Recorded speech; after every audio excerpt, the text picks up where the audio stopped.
Shit. Good place to start.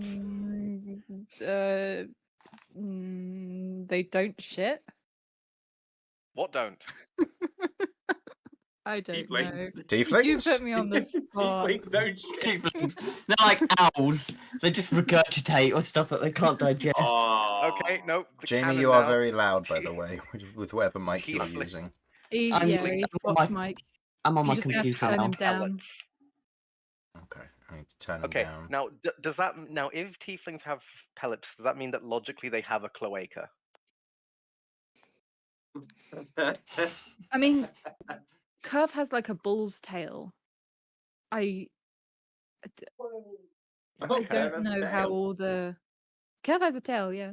Just as a general note stream, I did I've give them a drawn her warning with a that we were tail and starting soon. everything. Oh yeah, we don't care. Okay, so my one is, and I am stealing this. Elves can echolocate.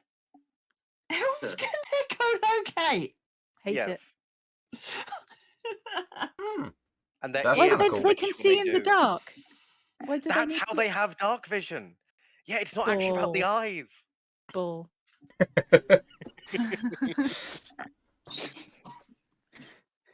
Yeah, contrary to popular belief, elves actually have terrible natural eyesight.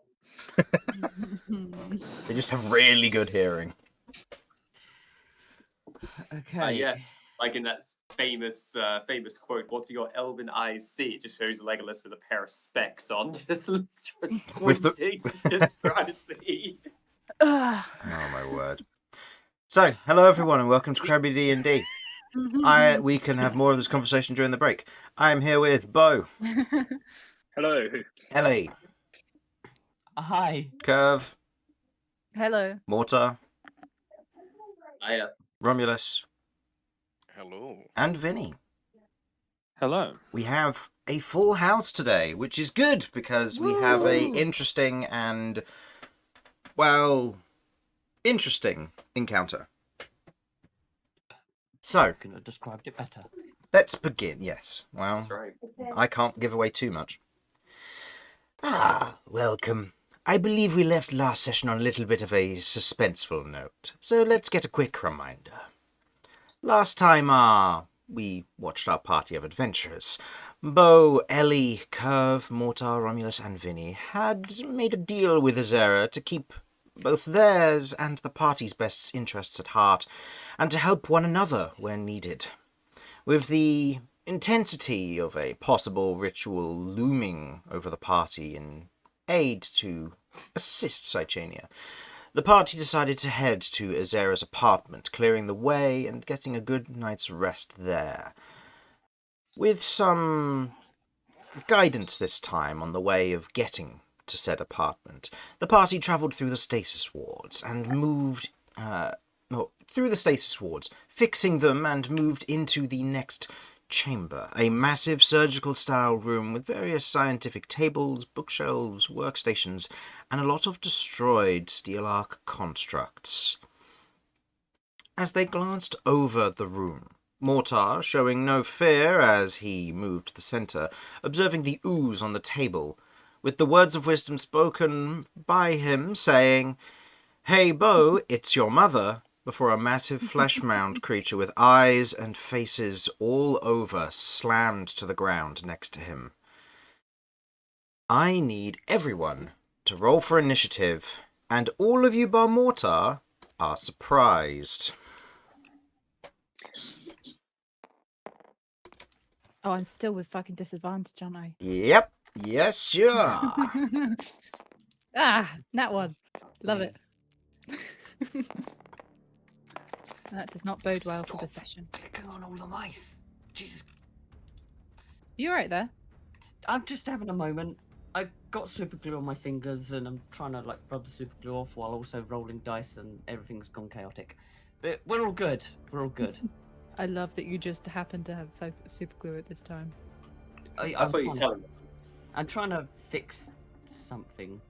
What are you trying to suggest, Dan? Nothing. What are you thinking? I haven't thought in years. Accurate. No, that won't be that. Wow. So, 25 upwards. Vinny? 28? Ooh. With the disadvantage, no, not Oh, this not time. at the moment. Okay, 25 to 20. Wow. 21 for Mortar. 20 to 15. 18. 15 to 10. 11. 10 to 5. 5 to 0. I am We're loading not up. having the same problem as last time, are we? I'm loading up now, so I've not actually rolled. Oh, you've not actually rolled. Okay, because I knew Kirv was sub-zero. Oh my god, thinking Kirv, of other use your things. ice powers. So, Kirv, So- what did you get? That's perfect. Because my next one is Kirv?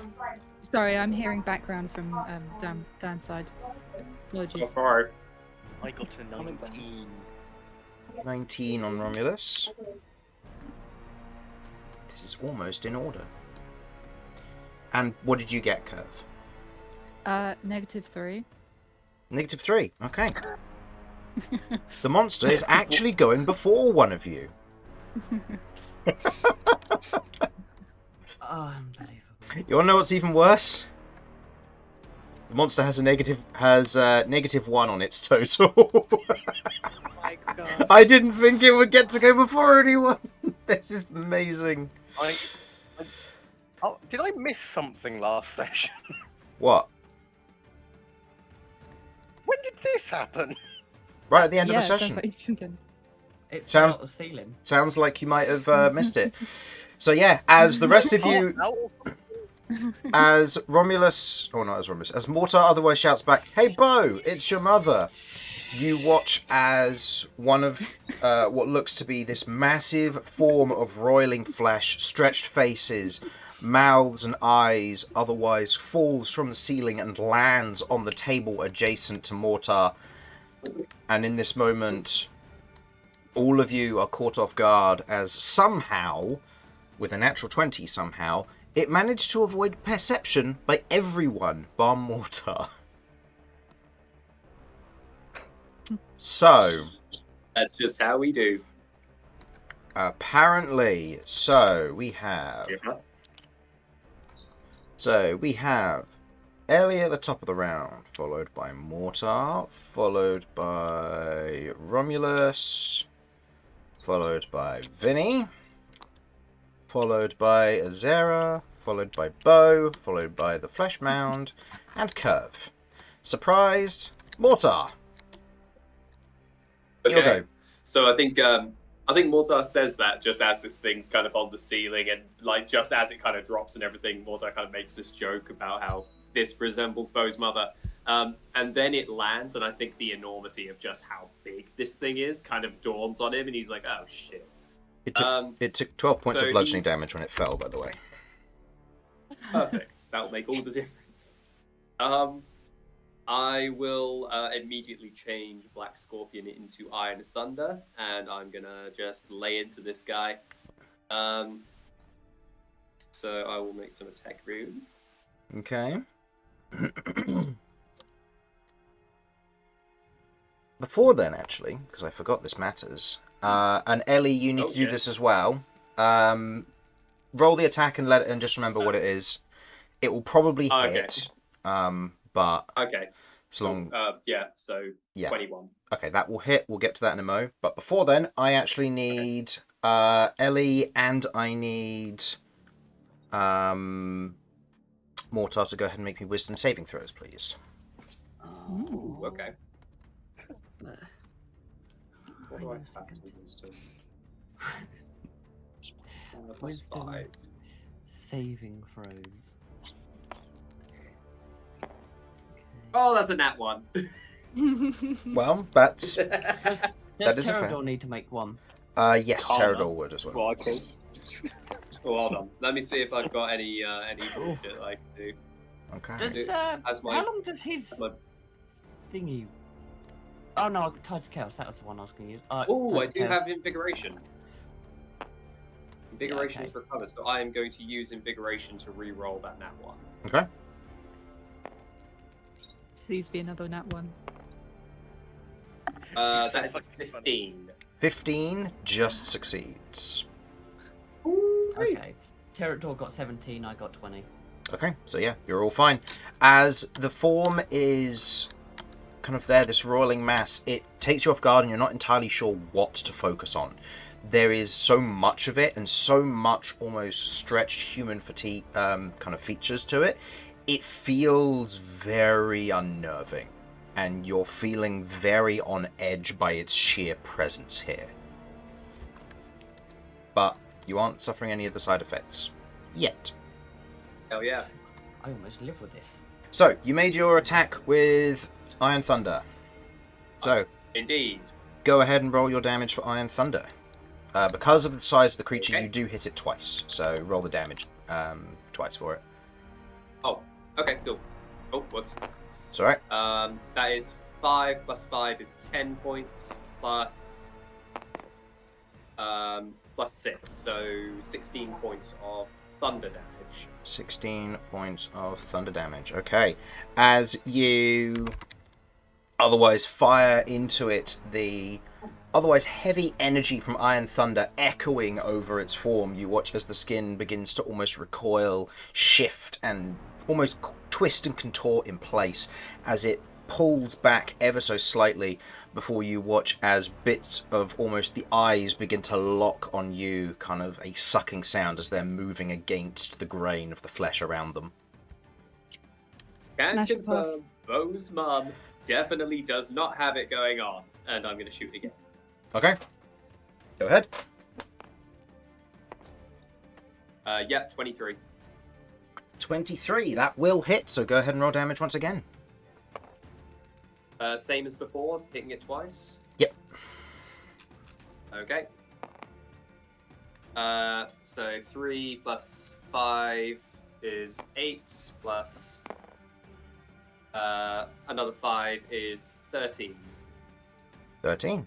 Okay. Lovely. I think then Mortar, he doesn't really want to be in melee with this thing, because it is freaking huge. I don't have burst of speed.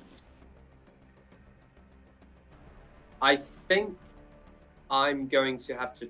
I think I'm going to try to chance the attack of opportunity, so that way it doesn't have a reaction for a little while.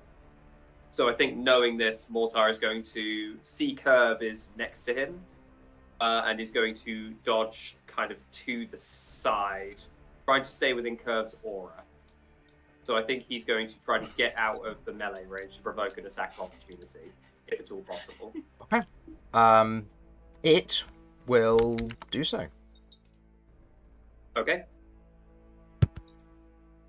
Does a 19 hit you? It does. Okay. How does intercept work in this scenario? So, Mortar was here, correct? Yes. So So, the- is the- it from his starting place? It's from his starting 5 foot. place, yes. Okay, fair enough. So, unfortunately, it would mean... But you That- don't have a reaction at the moment anyway. That's true, you're Oh, surprised. yeah, that's true. Yeah. Surprised. Thank you very much. So, with that in mind, now we get to have some fun. Okay. With that hit, you watch as the eyes are watching you as you begin to move away. You watch as one of the mouths kind of moves towards you, and you watch as it opens. It almost tears open with the sound of splitting flesh as it reaches and grabs onto you, doing...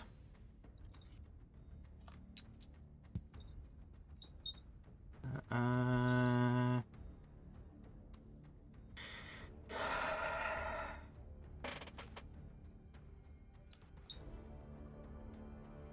26 points of slashing damage. Lovely. And additionally, you cannot heal until your next turn. Okay, that's absolutely fine. So I still have a bonus action that I can use. I think upon kind of taking this damage, Mortar kind of like shouts out just in surprise. Seeing this thing is now kind of attached to him, then he is going to bonus action Branding Smite, and then he's going to Weapon Frenzy. Okay. So that is I'm going to go for a 3rd level Branding Smite, so that is I'm now on 0 spell points, but I want to hit this thing with everything I have because it is disgusting. Okay, so are there any penalties from me being restrained or anything? Nope. Okay. That is 21. That will hit. Okay, so that is 3d8 plus 2d4. Could I roll 3d8 plus 4d4 because of the way my shotgun works, or no? With Iron Thunder. What's the range on Iron Thunder again? Is it 10 feet or 15? 15 feet? Okay, so yeah, it would hit. 15 feet. It would hit it twice then. Yep, so that's Okay. fine.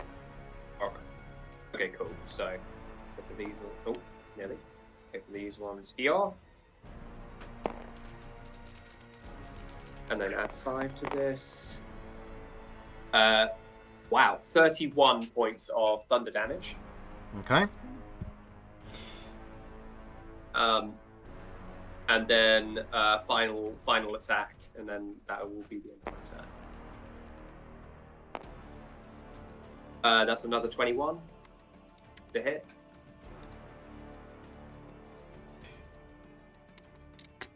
Yep, that hits.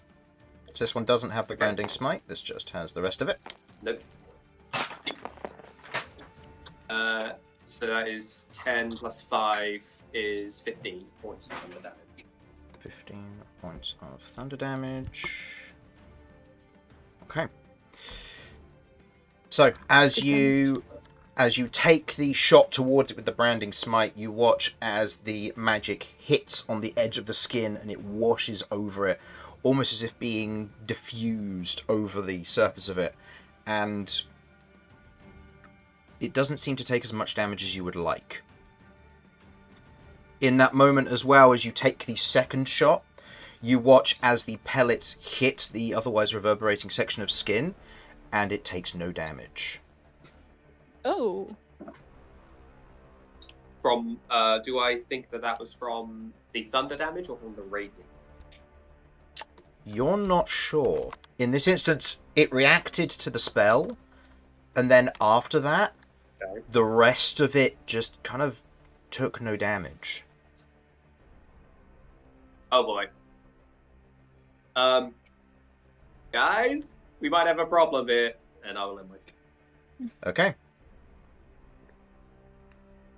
And also to answer the question that you sent me, Steve, no, not yet. You're trying to get to the location to have the long rest. So that way you don't have to worry about having patrols to get to you. Yeah, that's cool. I thought I heard you say something about a rest, so I just wasn't sure whether that was last session when I wanted it. I believe has the party taken a short rest? Oh yeah, you did take a short rest, and I did do stuff for your hit points, so you should be back up on your overlay page. All So good. you should be all good. All right, man. Okay, No worries. end of Mortar's go. Romulus, roll me a wisdom saving throw, please. Oh boy, I love to roll wisdom save. Oh no! Oh, you don't like Romulus's new voice? No, I do, but it's oh no, poor Romulus is having to make the wisdom save. Oh no! 7! No. Incredible. Okay. Just a second, I'm checking if I have inspiration. I don't. Okay. Well, fuck.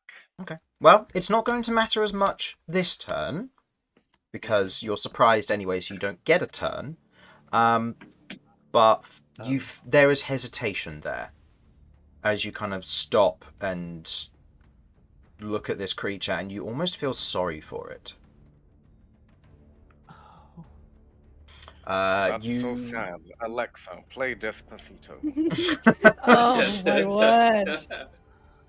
So, Vinny, you are no longer surprised. Go ahead and roll me a wisdom saving throw. You have a bonus because you're near Kirv. Correct. Is that plus 4. 4.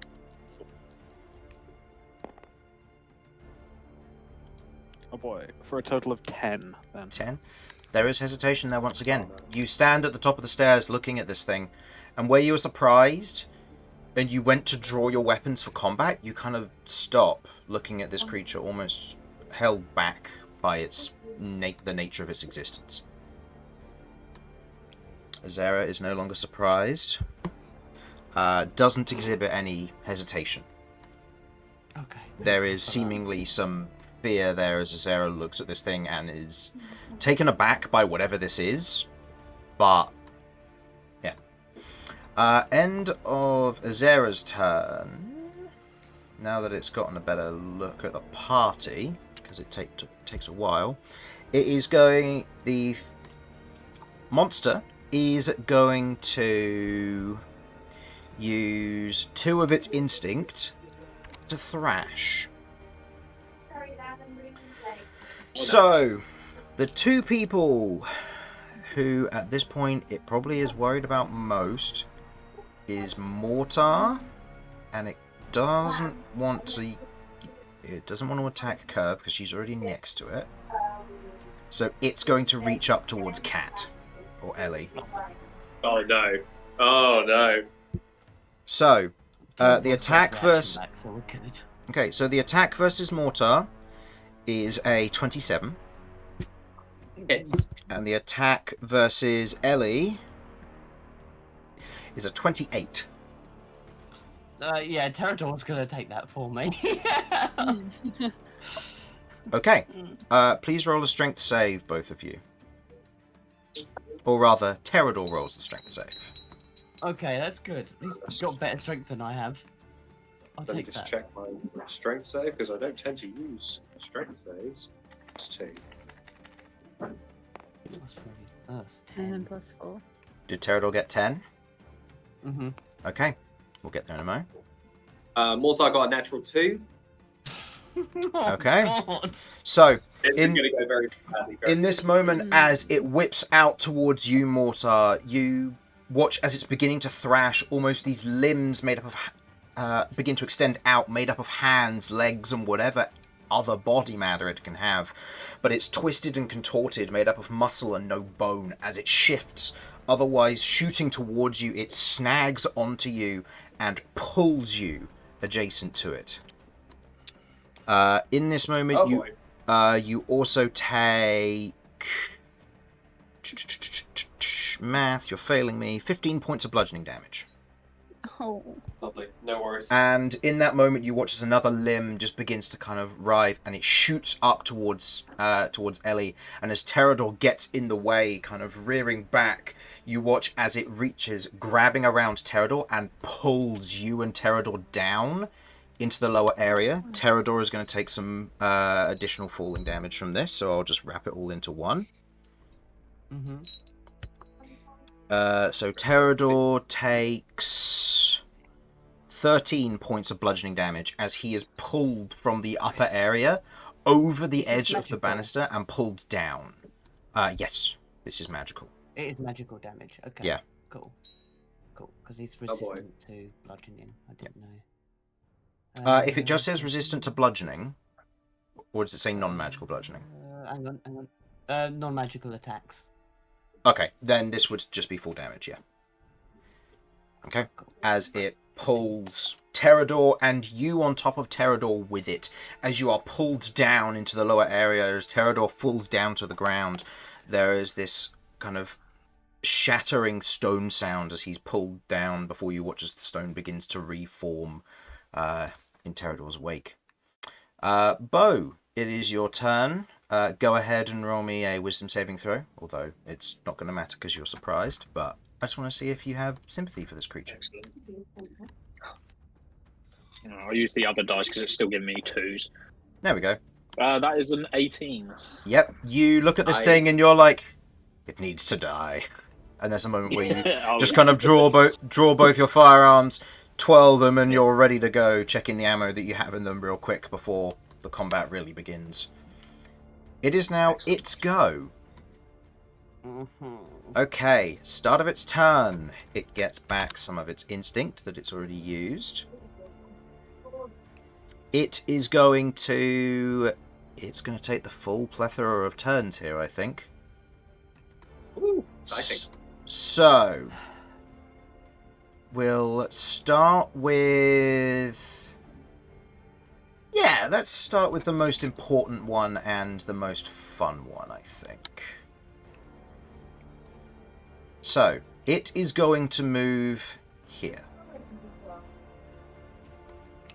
As it shifts... Does that drag the rest of us? You watch as it... no, this doesn't drag Terrador and you're still adjacent to it, so that's fine. It's only it pulls, it doesn't drag or grab or anything. Oh, gotcha. Okay. Okay. As it shifts around, you watch as the skin almost rolls and folds, almost like a caterpillar track in a way, as parts of it fold into it and it begins to creep forward across the stone. As it does so, you kind of see that its form isn't looking away from you, Mortar. Several of the eyes just kind of looking down, and you watch as the mouth kind of shuts for a moment. And you watch as the body thank goodness. as you watch as the body swells. No! As it is going to What, release, it's time to be eating dinner. and it is going to release I don't have it, but a 90-foot cone of acidic vomit over boy. everyone. That's not good. So, I need everyone to make me a dexterity saving throw, please. Damn. Okay, this could be bad. Those of Okay, you on the so- upper level, so Romulus, Azera, and Beau, you receive a bonus +2 because you have half cover from the railing. Vinny and I have a +4 because of Kirv. Yep, correct. That is a 23. I don't suppose the railing on the stairs is granting me any cover. I'll say, you know what? Yeah, because it would be intersecting it. So yeah, I'll say it is. Thank you. Okay, so I have +12 to this, so I should be okay. You got a +12? Yeah, because I got +4 from Kirv. Oh, so it's Dex, right? Unless I'm much mistaken. Yep. Yep, so you would have advantage on Ooh, this. that's a good roll. Small mercies, eh? That I think is a 19. Yes, a 19. Nice.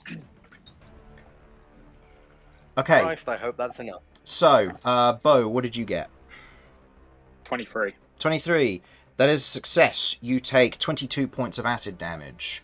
Romulus, Ouch. Oh, fuck. Uh-huh. what did you get?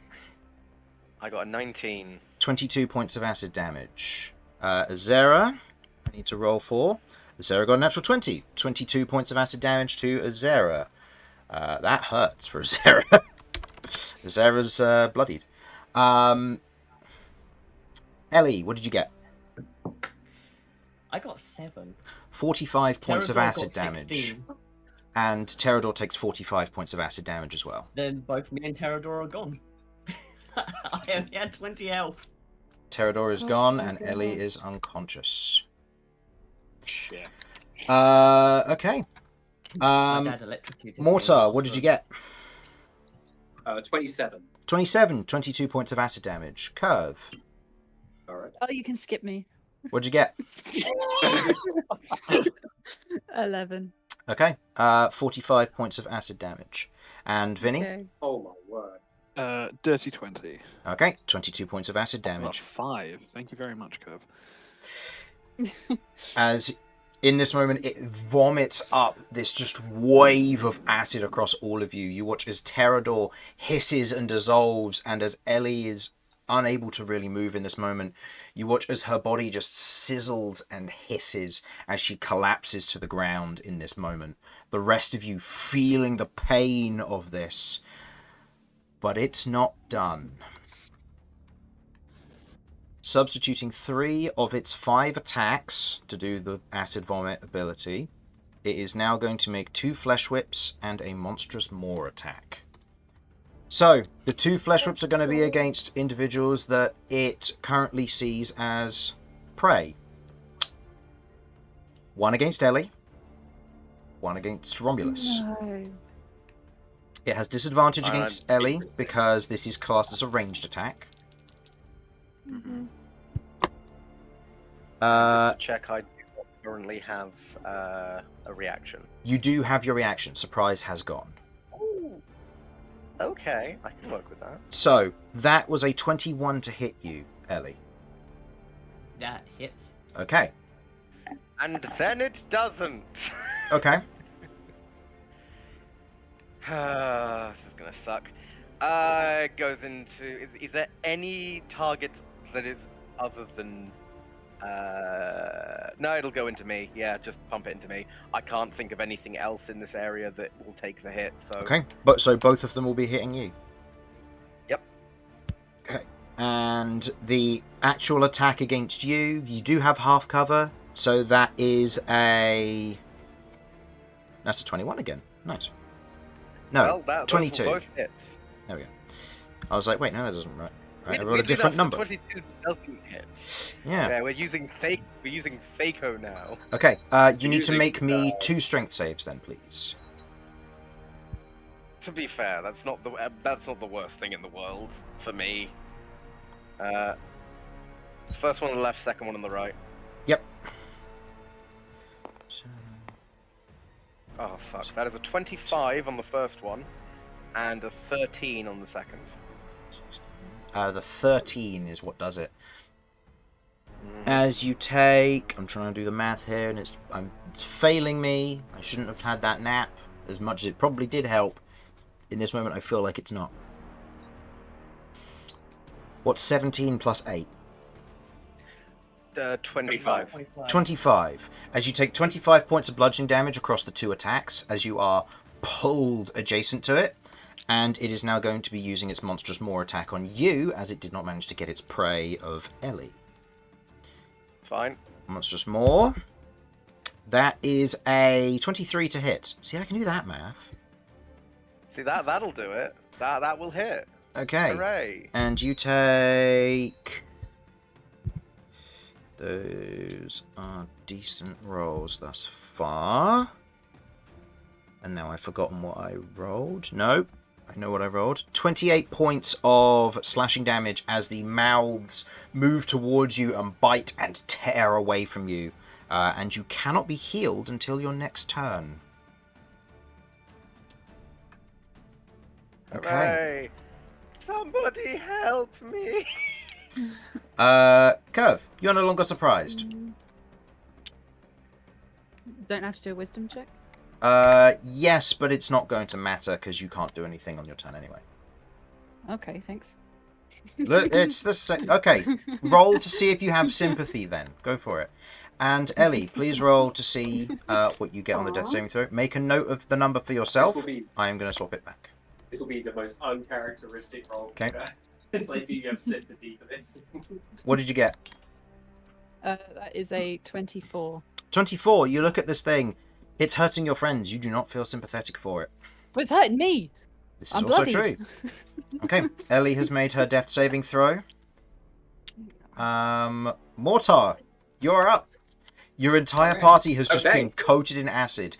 Ellie has fallen to the ground. The creature has done a number on quite a few of you in this moment. And you can see it's not, even after all the damage you did, it's not hurting. Oh, I also need that's... to check that back up. That is problematic for sure. I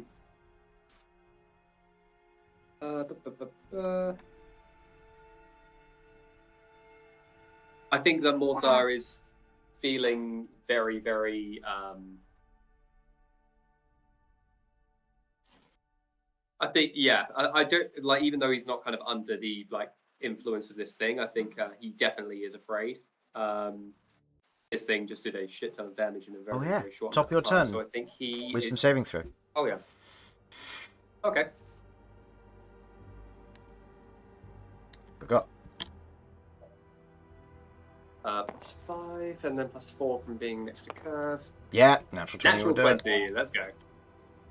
Yeah, you look at this thing, you can't feel compassion for this thing. Nah, absolutely not. It's too funny. My friends attacking. Yeah, that's true. It does look too much like Beau's mother. Mortar is going to... I think I kind of... So we've attacked it with Force, Radiant. So Mortar is going to try something else. Mortar's going to go with Psychic damage, and he's going to use his Psionic Discipline for Psychic Disruption. Okay. He is going to use Mind Storm on this creature. Okay. So he is going to use his remaining void charges. He's going to use 8 of them because I can only do up to 8 at this level. So I have 2 left. Is this a saving throw on my part? It is. It's an intelligence saving throw. DC 15. Oh, by the way, it does have less intelligence than you. I was incorrect. It's got higher. Yes. It's got higher wisdom than you do intelligence. That's where I was getting it wrong. Gotcha. That is a 12, and I rolled pretty well. That is a fail.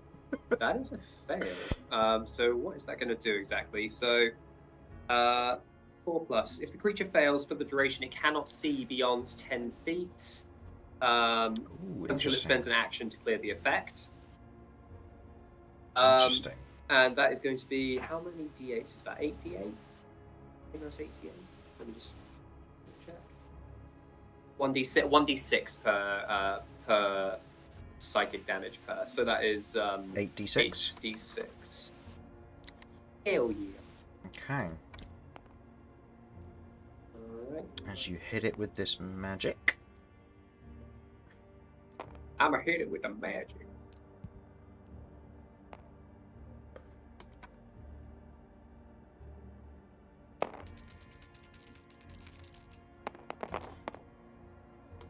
Uh, 25 points of psychic damage. Okay. As you reach out to strike this thing mentally, creating this mind storm, you can tell this thing has too much mixed intelligence to be of any coherent mind, as you feel almost the presence of multiple, like, mental and cerebral organs within it, but none of them seem to be working in unison. As they begin to fight one another, as you target one, it chain reacts to the others, and you watch as the body otherwise shifts and takes a hefty hit, but you also note you don't see as much damage as you would like. Doesn't mean you didn't, but this thing is resilient. Okay. Yeah, no kidding. Alright then. I think kind of realizing that one of his big kind of usually pretty substantial damage types is not really doing stuff to this thing. Does that do anything else, by the way? What else I can do? No, that's all it does at for. Oh no, hold on. Sorry, there's an additional bit at the top. No, sorry. Choose creature, see within range, barrage creature with psychic noise, intelligence save, d6 per void charge spent. 4+ if the creature fails. For the duration, it cannot see beyond 10 feet. Okay. Until it spends an action to clear the effect. Okay. Yeah, so that's all it does at this level. Could I, as a bonus action, try to... I don't think this will work. Because it can't see beyond 10 feet, I'm thinking of trying to shove Kirv back 5 feet if I could. Do you reckon I could do that as a bonus? I'll allow So it. that way it can't see Kirv? Rebecca, would you be willing for me to do that? Yeah. That sounds fine. Okay. So I think, yeah, Mortar does this thing, and maybe the creature's eyes kind of go milky white for a second, kind of indicating it's like blindness, and Mortar turns and kind of just shoves Kirv back, just saying it can only see within 10 feet of it. Lands within range. Okay. And then from there, Mortar is going to make a run for it, because it is now blind. It will have disadvantage. It was within 10... Its maximum range is 10 feet, right? So it could still see you while you're within 10 feet of it. Yes, while I'm within 10 feet of it, yes. Yes. Oh, yeah. So you're the right, opportunity so the attack range. wouldn't be with disadvantage. That's fine. I think Mortar kind of instinctively with his intelligence level, I think he makes that choice to try to dive back, Okay. thinking he's completely blinded it, but overestimating his own capabilities. Okay. It is going to use its monstrous maw as an opportunity attack then. All right. That is... Okay. I'm sorry. That is a natural 20. Oh, damn, guys. I think this might be it for me. Oh, no. I'll meet you in the afterlife. Yes, sir. I'll save you a seat. I'm ahead of you. You're not saving me a seat. I'll save you one. I don't know, bro. Like I'm being bit. I might get swallowed or something. And then I'm fucking dead. Bro. I didn't roll So like, super amazing for a crit, but it is still more damage. That is 36 points of slashing damage. Mortar is unconscious. Okay, because this attack knocked someone unconscious, Oh, hold you on. Sorry, how much? 36. 36. Oh, it's just over. Yep, I'm unconscious. I have 35 hit points. Okay. Ooh. As this attack That's rough. otherwise knocked a creature who was adjacent to it unconscious, you watch as the flesh parts of it begin to reach out, and Mortar is not swallowed, but he's on the surface of this thing as if it's trying to engulf and absorb him. Would you like some? Oh no. Okay. That's I bad hate for me. this thing. That is the end of my turn. I think Yes. I think as Mortar kind of makes that dash, he realizes his incalculation is like a miscalculation, and his eyes kind of go to Kirv, and he's like, not again, and he gets kind of sucked into this thing. Okay. As you watch, he is pulled in. Now, may I remind you, for the next minute, or not next minute, sorry, until the start of Mortar's next go, because he was downed with a monstrous maw, he cannot be healed until the start of his next turn.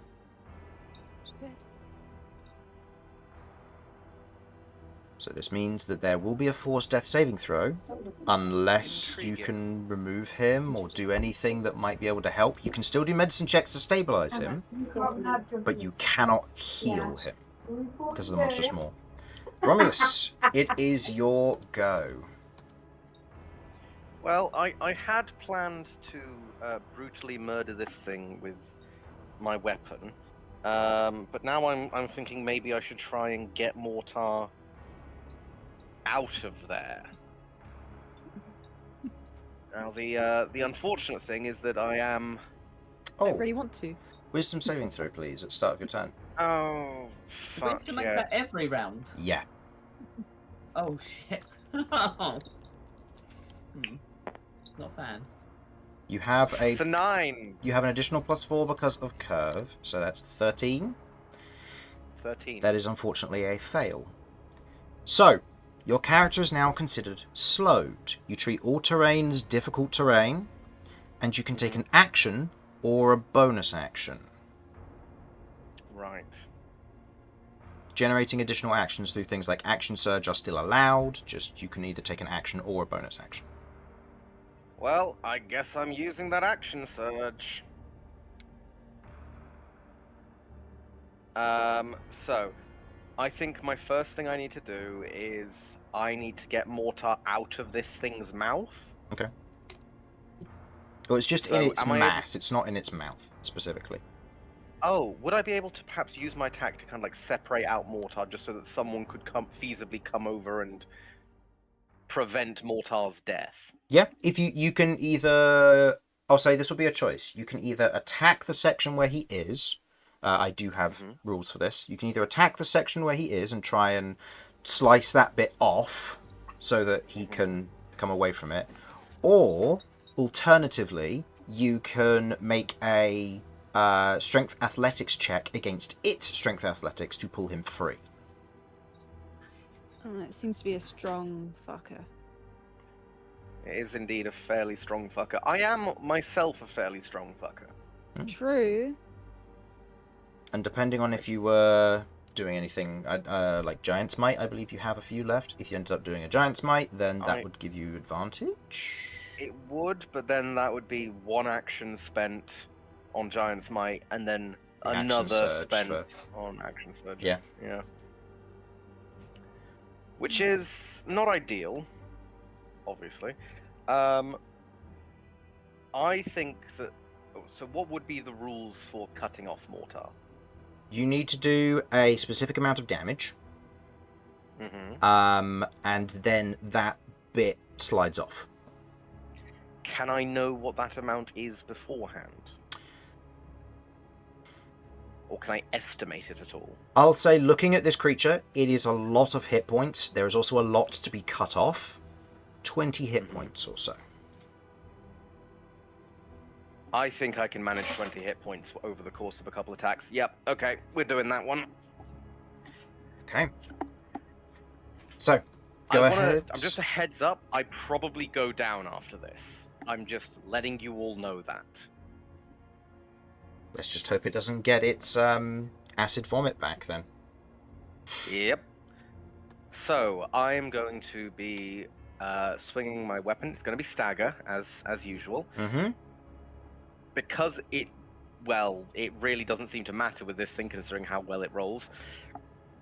I'm going to be going for a reckless attack here, because I got to save Mortar. Okay. Great weapon master. So, great. I've seen other people hit this thing. Does it look like it's hard to hit? No. This thing is made of skin and blubber. This thing has the hit points, but not excellent. the AC. Excellent. Then yes, Great Weapon Master is occurring. Okay. Make me the first attack roll. Sorry. Let me just move that one out of the way. That's all right. First Big roll. attack. Big money, big money, big money, big money. Big money. That will hit. That'll definitely hit, yeah. And I'll give these a little reroll. Oh, So beautiful. that's I've already got the 20 damage there. So 11 plus... Nice. 15. 11 plus 15 is 26, which, because it is resistant to slashing damage, it takes half. Still getting close there. You said it was how much? 26? 13. Twix, was it? So that's 13 points. yeah. 13 points of damage. However, due to the specific rules of when it takes slashing damage, Mortar slides off of the creature. Okay, I'm liking this. That did the thing I wanted it to do. As does the piece of it. Oh boy. No. Which now joins the initiative at 10. Where's that? It's definitely below. It's before it! Yes! Okay. Okay, so I do... Now I name that the big one. I need to ask something here. Mhm. Do I think that if I slashed the smaller one, an even smaller one would come off of it? You can only assume. Okay. There- Cutting this thing, it did take damage though, so there will be a point of which... It took damage. I would say that you know... Mechanically, I would say you know that there is a limit to how much damage even the small sections would take. Even if, like, the big one is... It just took a slice and a bit of it comes off. Okay. So that was your first attack. Yeah.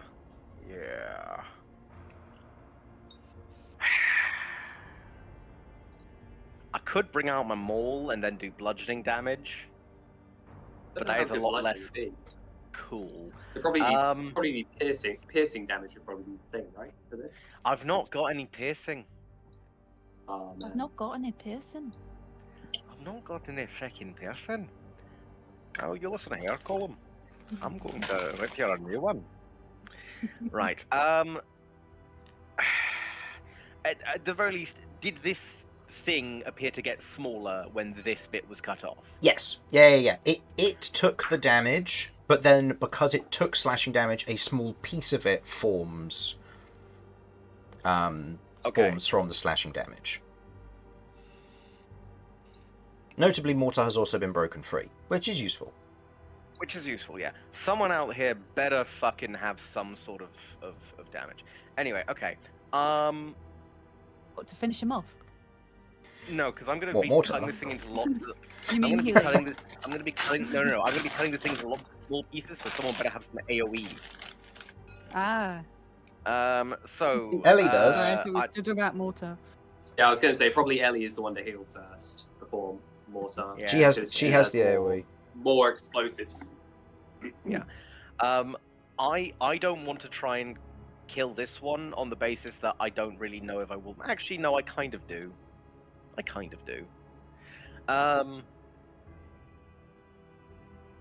Oh, could I add something else onto my attack that I just did on this one? What would you like to do?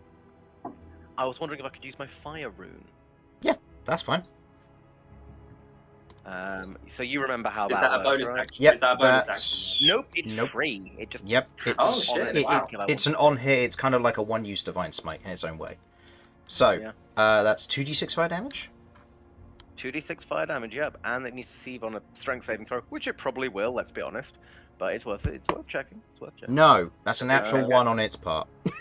Oh, beautiful. However, so that's 2d6 initially of fire damage. okay. So go ahead and roll the 2d6. Just do these two here. 10 Nice points. 10 fire damage. Nice, which it does take. As the fire chain, as you otherwise take the strike, the fire chain's beginning to wrap around it. You watch as the fire chains sink into its form. Okay, I'm not And shocked. you hear the sizzling and the bubbling of the skin as you can see kind of sections of it almost just kind of bursting into these blisters with almost jets of gas coming out as it happens, before you feel the effect of the chains fade as they are no longer touching the creature and hit the ground. It seems it cannot be grappled or restrained, but it did take... Okay. It did take, from what you can tell, the full damage. Ooh. Okay. Fire seems to work. Alright, so my second attack, I will be again going against the big boy. Okay, go for it. Using... It's gonna be... It's gonna be... Oh, fuck, I'm using the maul. Switching out to them all. Okay. Yeah. It's not ideal, but if the bludgeoning is going to prevent it from breaking off into little bits, and we don't currently have someone who can do AoE. I mean, I guess we do have Azira. Azira also can. has fire It's damage. not amazing, but he can. Sorry, I'm very, very torn here because like I can see the benefits Yeah, of both sides. That's all I right. wasn't expecting this. Yeah. More damage on the big boy, or would you prefer that I cut it into lots of little bits? Because I think the thing becomes less dangerous the smaller we make it. But obviously then it has action economy, which sucks. Yeah, and 2 members are down. I Yeah. don't know Yeah, how I other can people are get- doing on health. Bloody. I'm doing okay for I'm health. Not I doing have great. I have the flourishes to get my AC up so I can stay in the fight for a little bit. And I have the spell points to get Ellie back up. Although Nice. multiple creatures will get a turn between my turn and yours, so I can't promise that you will stay up. I mean, I also have aid that I can hit 3 people with. Aid, Oh, unfortunately, shit. Aid, unfortunately, Wait, is a Demo? weird one. I checked this because I wondered if it was the case. Aid doesn't count as a healing spell for some reason. We have gone into this in the past, and you Yeah. said that I'm because okay- you liked it, you were happy to change. I'm that. happy allowing but- people to get up with this. Just note that because it's not a healing spell, like traditionally, if we're going with that, you could pick Ellie up with this, but you couldn't pick Mortar up with this, for example. Why can't I pick Mortar up with Because this? he currently cannot be healed until the start of his But next it's turn. been his. Was that not just now, or was That was the end of his turn. That He was trying the to end run of his away from turn when he ran Oh. away from it, and it did a monstrous maul.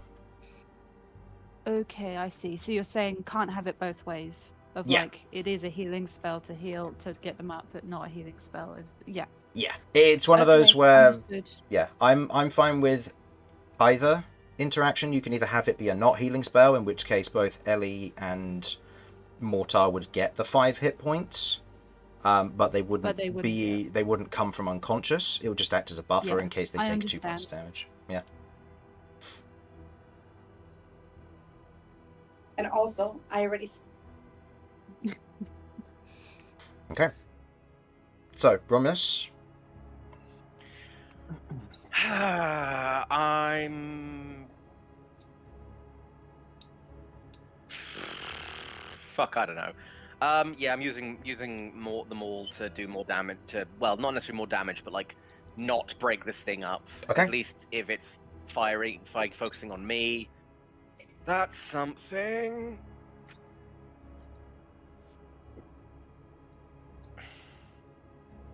You know when you say something and then you don't like it? Yeah. Fuck it. Stagger, I'm ripping and tearing. I'm tearing this thing to pieces. It's the only way. Okay. That's it. Decision made. Understood. Also, it's like the second attack, it's on 1 action. It would be a bit wild if it could. It still hits. That's Yep. like A lot. yeah. Reroll a 2 just to see. Nope, it's a 5 and a No. 4, so that is 5 plus 4 plus 15, so that's 24. 24, halved to 12. Nope, that's a Azera's health. Nope. No, stop. I was reading Azera's spell list while this was going on. I was like, no, can't do that. Okay, and that spawns another one. I'm going to put this one next to you because it wasn't specifically aimed at an angle to cut off the bit that Mortar was on. That's fine.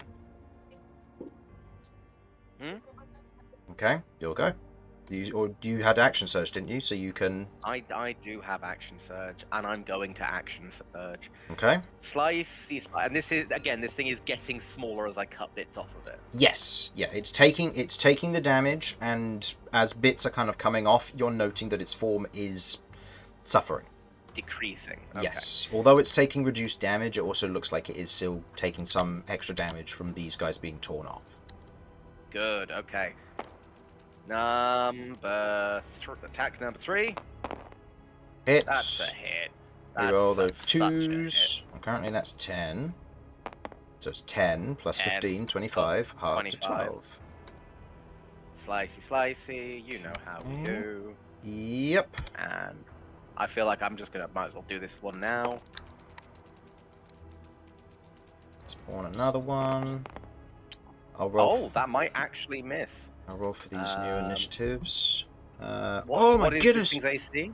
Ah! This is the worst time! I rolled 2 natural 20s on the green and red's initiative. So they got a 22! Because they have -3 to the dex. So they're going before Ellie, but... Oh, no, they're going before Mortar, but after Ellie. I think... That is unfortunate, because now they don't get a turn. I think this one might miss, because I rolled a 3, and... What's the That's total to only going to hit? be a 9. That will miss. Wow.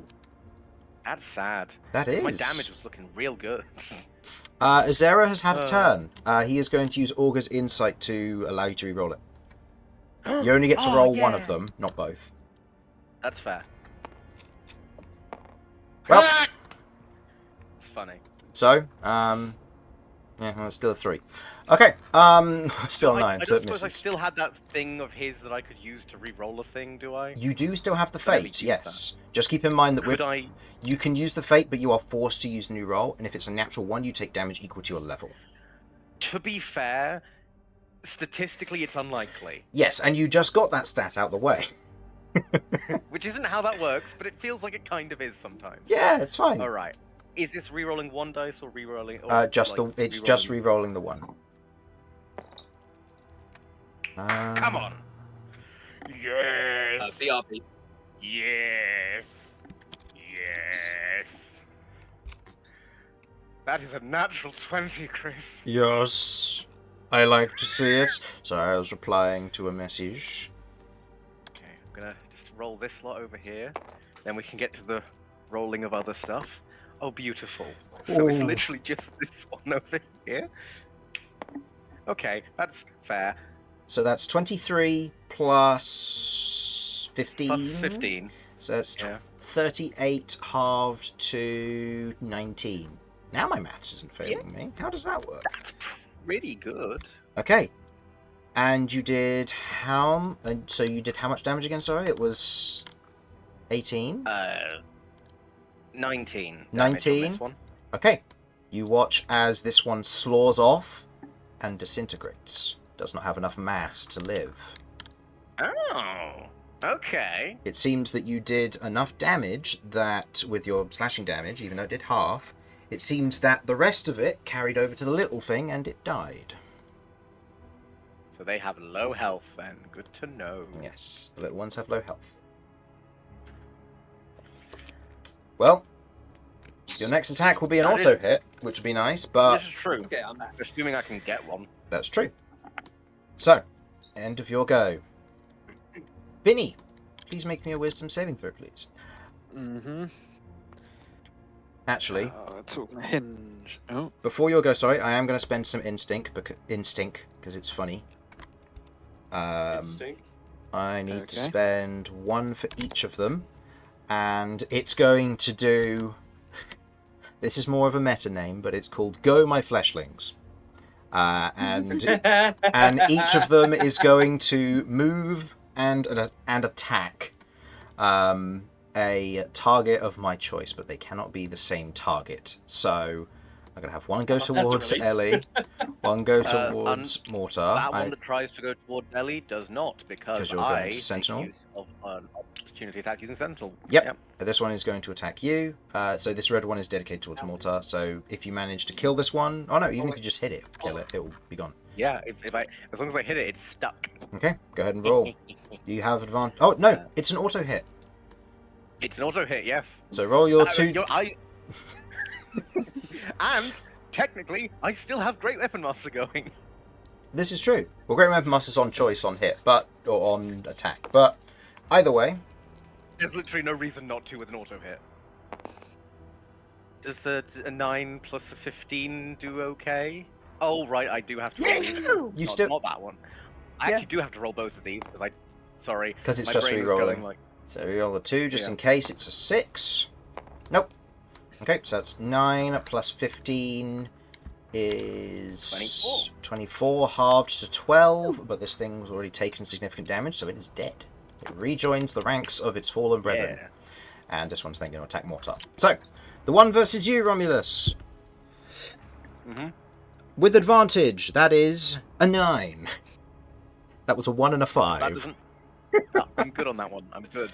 Now, the one with advantage versus Mortar. We can only hope for just such luck with that. 15?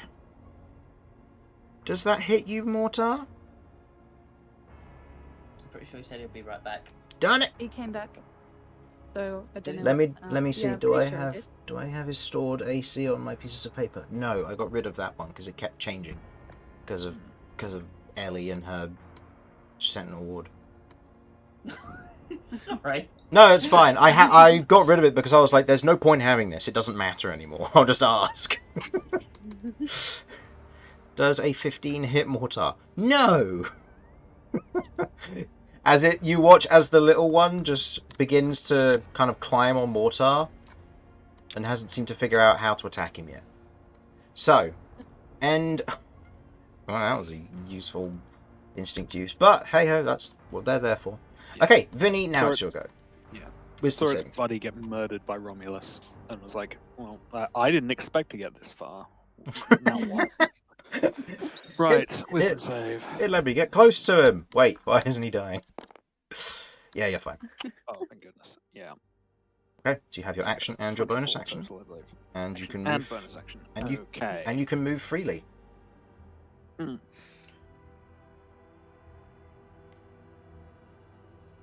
Well, right.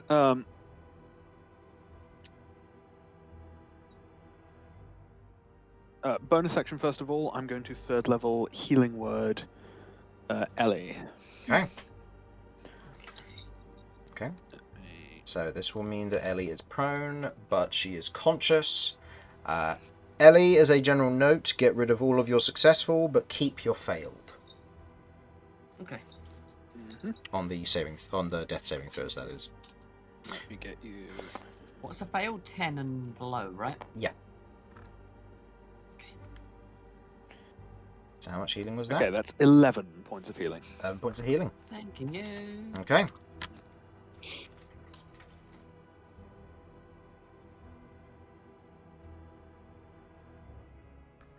Sarah's up next. Okay. As Vinny is running down the stairs, you briefly flicker back into consciousness as you used to hear every one of his footfalls, every impact of the fight going around, echoing your name, before realizing it's Vinny calling out to you. Mhm.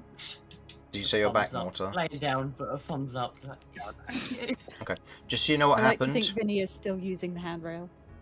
Just so you know what happened, Mortar. Some instinct was used, and the little one went to attack you, and it missed. It had advantage, and it missed. Hey. Because they're not the best when it comes to attacking, but that's kind of the point of them. But they are annoying. So yeah, just so you know, you do not have to worry about any failed death saves because I missed. Carry Where on, am please. Underneath it, it climbed on top of you and missed its attack. Oh, gotcha. Yeah. Oh, gotcha. Okay. 1, 2, 3, 4. Do I want to be clever or stupid here? I propose you take Wake the up every day. Romulus action and do both. Wake up every day asking that same question. What would you like to do? Okay, with Romulus there, I can still sneak attack the big guy. Okay. So I'm going to make an attack with Songwriter against him. Okay, go for it. If this hits, it will probably be with a slashing flourish. Okay. But I will see, because I get to wait. Yep. It's against the big guy who we previously discovered had. That hits. Okay. That hits. Songwriter does crit on a 19. Okay, Nice. so we get to double all of those wonderful things. So, and I'll move this one down here for if you wish to slashing flourish. Which do they benefit from the crit? Obviously, you only would get the higher of the bardic inspirations, but does it double the damage? It's the well, it should just add both to the damage on the main target because it's part of the damage of the attack. Is my reading of it? I don't know how that translates into the damage that the other target takes. It seems like the intent is that it's both targets are taking the same, but it's the damage on the die which doesn't.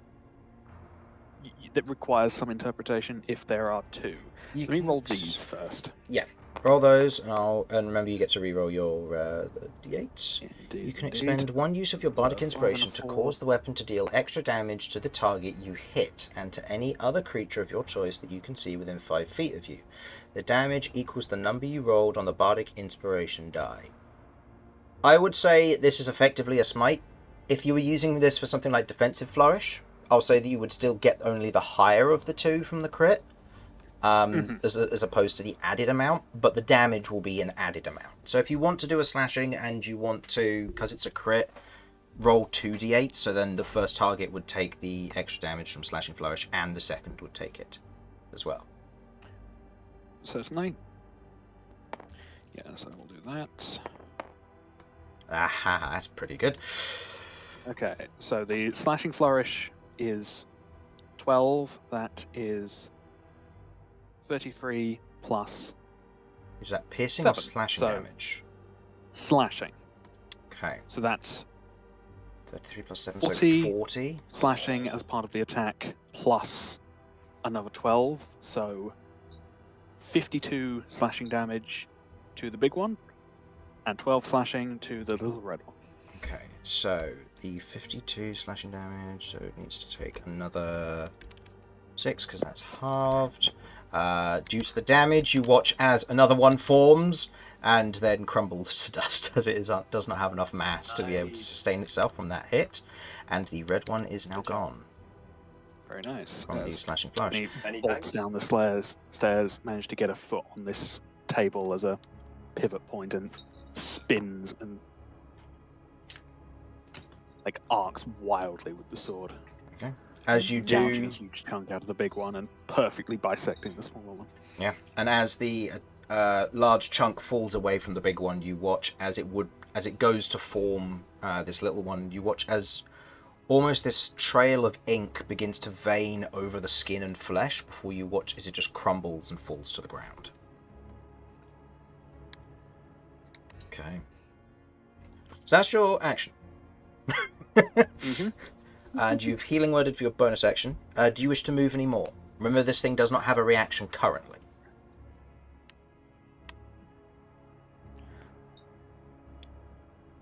Yes, I'll move a little further.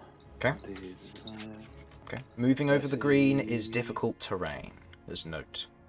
Unless you're unaffected by difficult terrain. Because it's not acid in the same event, it is just very sticky.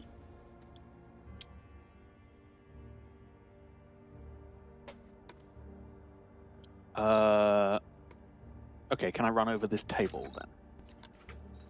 That would be Is doable, that yeah. possible?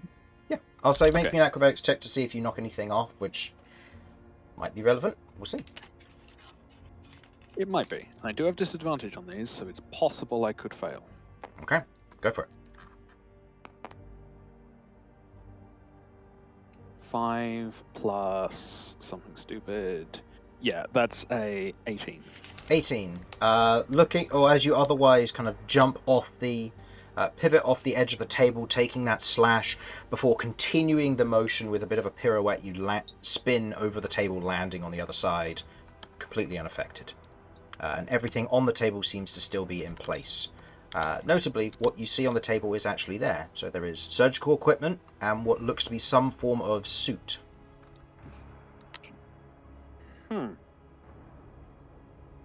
Or, for more accurate terms, a hazmat suit.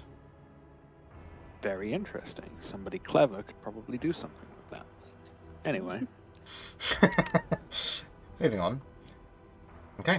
Yes, and I'm going to call out to the rest of the party. Okay, I've got the strategy. Hit it really hard. Azera shouts from up there. Good idea!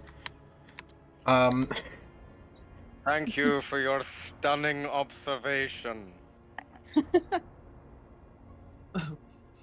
Whatever would we do without your stellar insight? Okay. What can Zera do? Heal, perchance? Well, he has to make a wisdom save. Oh no, he didn't start within range, so he does not have to make a wisdom save. So, 5, 10... And also, if the creature can't see him, will his attacks be with advantage? They would be. However, he doesn't have any attacking spells per se. They either are auto hits or saving Of course throws. he doesn't. They're either auto I hits moved or to saving the notion throws. that we loot him immediately. Well, you don't know that. As he is going to rush down and cast, Spare the Dying on Mortar, so there are no death saving throws needed. And then start Nice. looting water. Yeah, honestly. Please Honestly. touch the gun. See what happens. He otherwise kind of kneels down, places a hand on you, using Spare the Dying, and goes, "You probably can't hear me, but I know we've had our differences. Just this lot still needs you for some reason." And he just uses Spare the Dying. And as a bonus This guy's action, an arsehole. I like it. well, you may or may not hear it. I don't know. And then he is going to, as a bonus action, he is going to look to you, Ellie, and he is going to use Growth Spark on you, as it is a bonus action. So you expend one of your hit dice. And what is your con mod? It's +4, isn't it? Yeah. So you heal a total of 13 hit points. Oh, okay, that's actually useful. And that uses 2 of his spell points, and unfortunately he cannot move any further, so that will be the end of his turn there. He used bonus action for Growth Spark and Spare the Dying. Unfortunate, but that's what he can do. The creature at this point is going to spend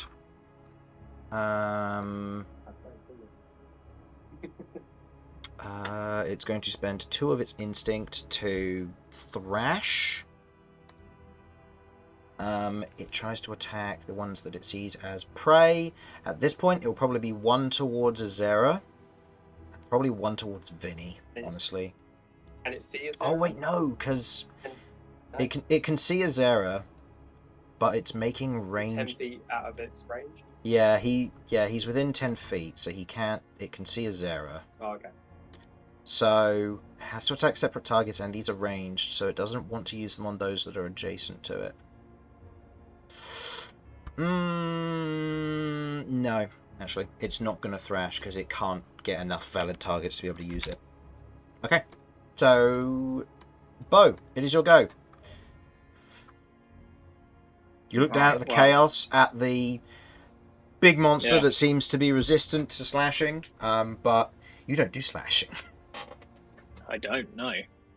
I'm gonna. I feel like the smart. This word. I feel like the smart thing and stay away. Okay. Pretty sure that's Nice. And then I'm going to take some shots at it.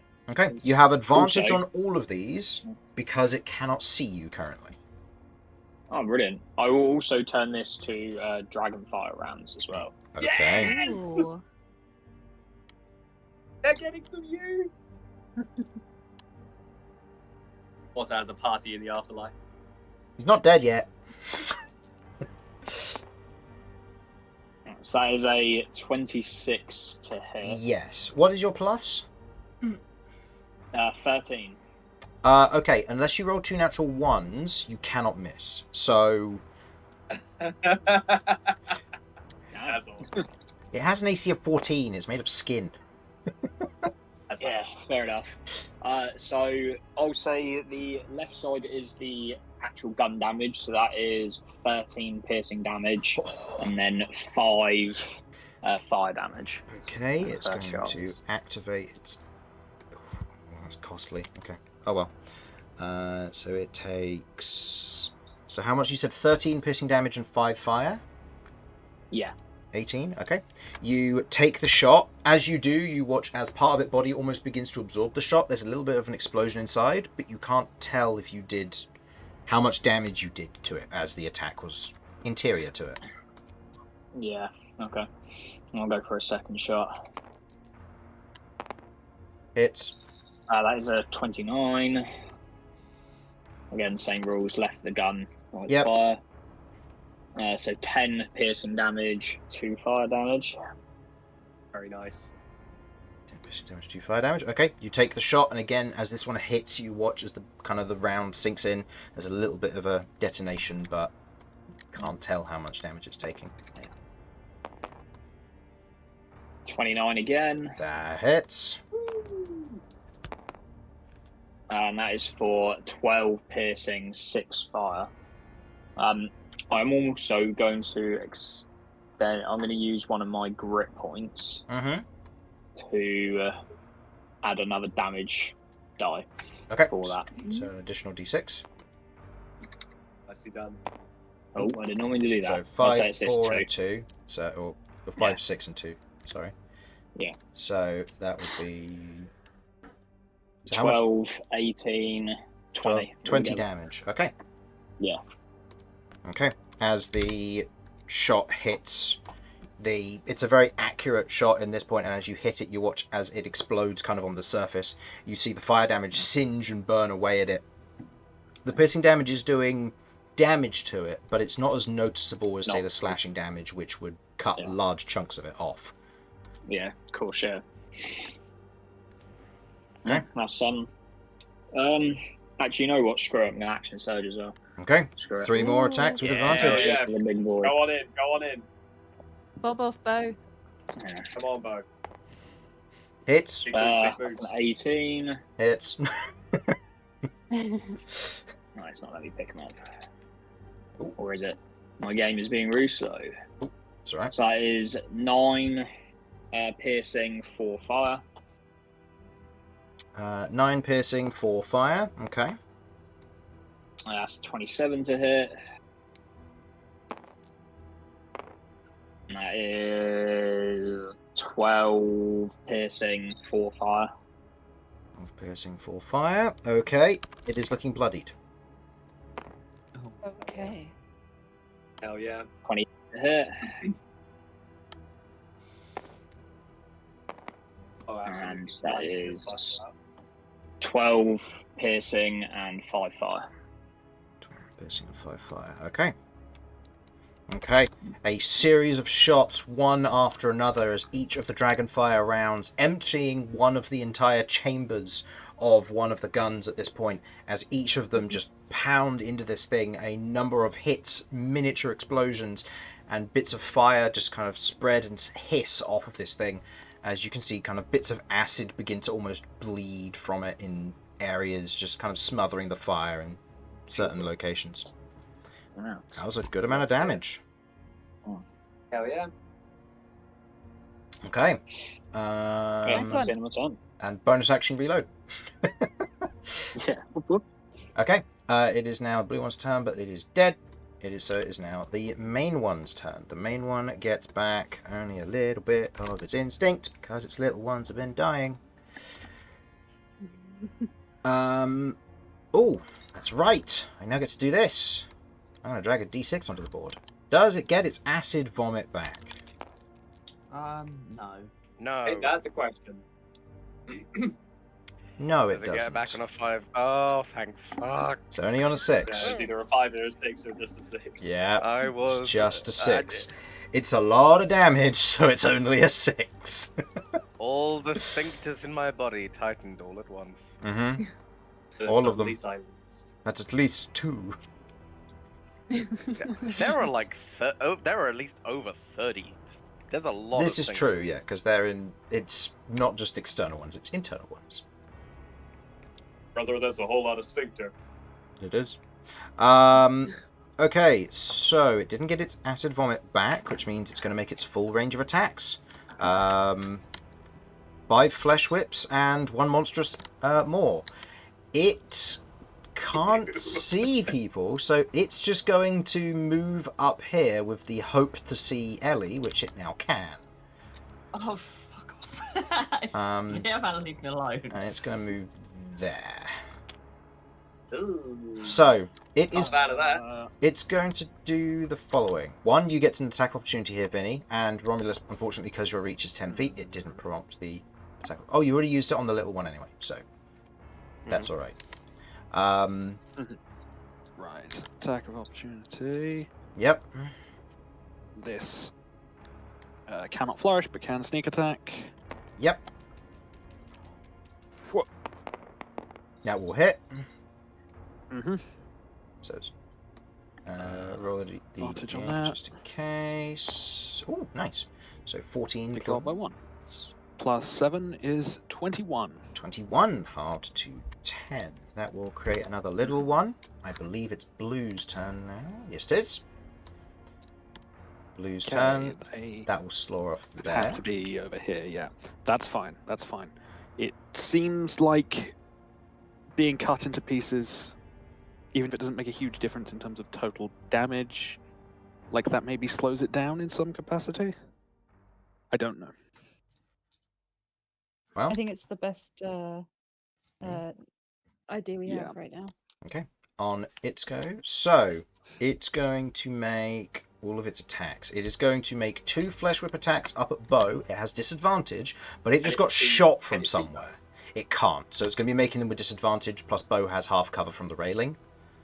So this is going to be hard for it to do so, but it's trying to just reach and swipe to see if it can hit something. it's going to make an attack versus Vinny with its Flesh Whip, and then it's going to make an attack versus Kirv with its Flesh Whip, because it's funny. So, actually no, versus Romulus, because Romulus it has advantage against. No, that would be metagaming. It would... Romulus has done a lot of damage. It is going to attack Romulus.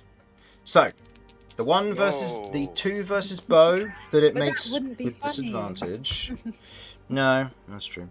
Beau, with half cover, does a 20 hit you? I rolled very well. What's half cover again? +2. Yeah. Yeah, it does. Okay, That hits. make me a strength save then, please. Oh, brilliant. Let's just double check what that is. I agree. Okay. Oh, come on. It's not a lot of damage, but you can hope for That's a 14. 14, that is a fail. You are pulled adjacent to it. You take some... I'm gonna use Indomitable. To reroll? Go for it. I'll do Yes. Nice. And because we are using the house rule version of Indomitable, if this still causes you to fail, you do not lose your use of Indomitable, because that was a dumb decision on their pull-out beforehand. Brilliant. Hey. Yeah, I still get pulled.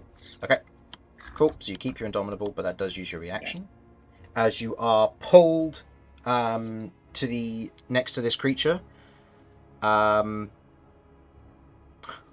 Interestingly, and a little bit poorly on my part, that does actually waste one of its Flesh Whip attacks because it made both of them against you. So, but you do take some extra damage from falling. So, okay, you took more damage from falling than you did from it actually hitting you.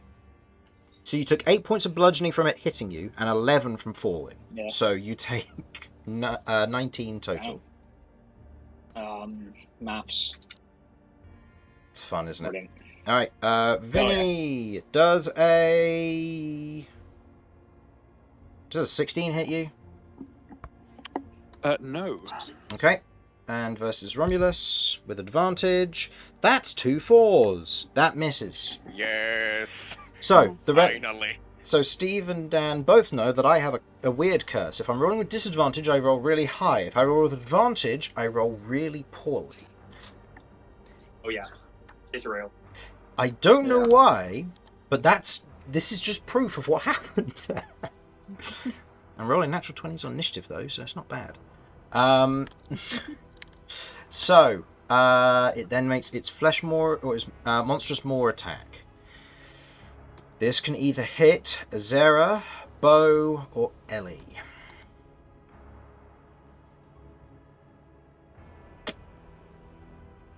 Azera. Hey, fuck is there? I know you healed me, but damn. Okay. Beau and Ellie, please roll a d20, please, and add your Constitution modifier to this. Can we just sacrifice Mortar? This, Honestly, actually, honestly, that at is- this point, yeah. That is a point. Yeah. Mortar is still a valid target, so Mortar, please go ahead and roll a d20, adding your con mod, please. Actually, I feel bad. Can we redact that? No. I just wanted to... No. No. No, we Mortar, adding? Mortar is under that bus. Mortar's Just under that bus you threw. your con modifier. My con Okay, modifier. just my con mod. Just your con mod. Be right back. Sorry. Just for note, you are hoping not to get a high roll with this. Well, my con mod is +3, so let's see what we do. 6 total. So 6. Beau, what did you get? Sorry, say that again. Roll me a... Did you roll a... it's just a Constitution check. So d20 plus your con mod.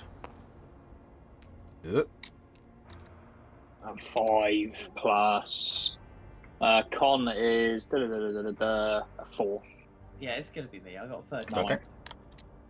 9. And what did you get, Ellie? 13. 13. Okay. Yep, you rolled the highest. It is going to attack you. So, attack with advantage, because you are prone.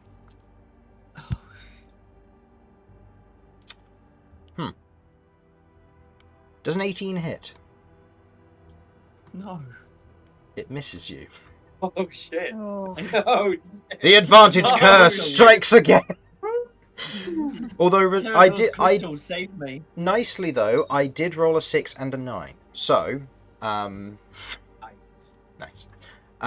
Okay, that is its turn. Yeah. Kirv, go ahead and roll me a wisdom saving throw, please.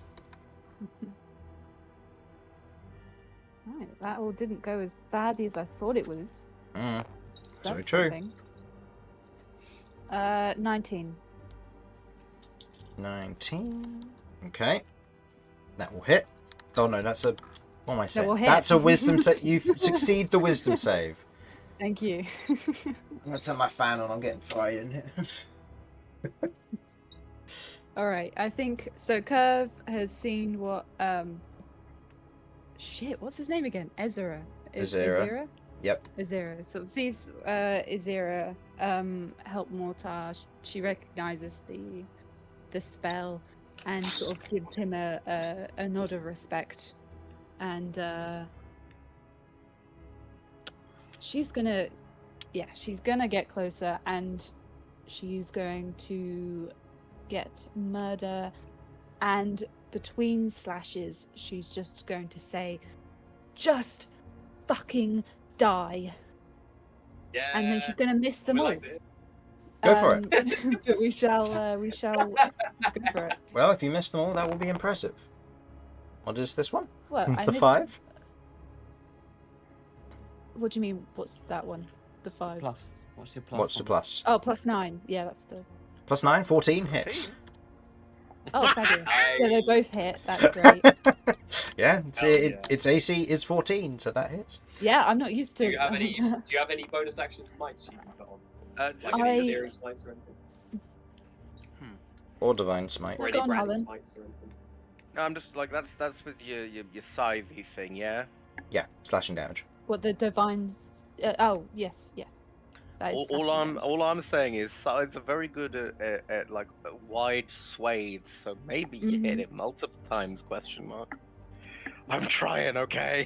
Well, I've hit it twice. I don't think I can squeeze another one out. Well, I'll say Harlan, scythes also aren't particularly useful for weapons outside of people within a closer proximity. But this is for flavour and for fun. So no, but Fair. I respect the try. Okay, so are you adding any smites to this?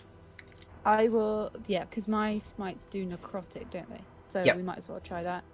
Ooh, Yeah, I'll okay. put in a 3rd level. Okay, so 3rd level smite, which is 4d8 bonus damage. So go ahead and roll this. Is it on the first or the second one, notably? 2nd one, I think, has more Both, punch. right? You can do both, but we'll... So, do you say the second one? Yeah. Okay, go ahead and... roll. Right, that's a total of 15. 15, okay. So, the first attack does 12 plus how much? 5 slashing. 12 plus 5, 17, halved to 8 points of slashing damage. Okay. And that will cause a little spawnling to shut up. Blah, blah, blah, blah, blah, blah, blah. Falling. Okay, and your second attack is 10 plus 5, so 15 slashing and 15 necrotic damage. So 15 halved to 7. Okay, and the necrotic damage, as it hits, you hear the sound of this thing screaming as the necrotic damage shoots through it, large chunks of it becoming black and peeling off of it as bits of it begin to burn. And as it does so, you watch as all of its attention swivels to you. Oh. It didn't do any Okay. it didn't do any extra damage, but you have now taunted But it it. hated it. All of its attacks are now aimed at you until its next turn. Oh no! Oh no! So, is that the end of your go? Yeah. Okay, end of your go. It is going to immediately make a thrash against you. Okay. Both of these are maybe disadvantaged because they are ranged attacks. Okay. So that is a 18 to hit. Does that hit? Yes, but should I use reaction for a shield? I think I will. Okay. So So reaction. that's +5 to AC, so it Yep. wouldn't hit. Okay, so that misses. And then the second attack, that's a 11. That misses as well. As this necrotic damage shoots through it, otherwise setting off some form of pain within the creature, you pull your scythe back, and in that moment, as you kind of set up this quick arcane shield in front of you, you watch as the thrashing limbs are just striking and hitting the heavy arcane shield, not able to actually do any damage to you. Ellie, it is your go. Okay, I will get up.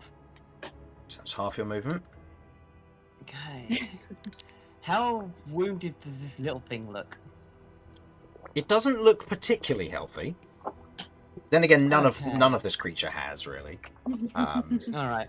I apologize for this. I'm gonna make 2 attacks against the big one. with They're Why are you bludgeoning apologising? with because the usurper's hell's still up. oh right. It's not concentration, and that'll be bludgeoning. So it needs to make 2 saves. Notably, Terador isn't out. So does it? so no, it- they're just the elementals I choose to flavor it with. Okay, so it would still be doing acid damage then, because you had. Yeah. Okay.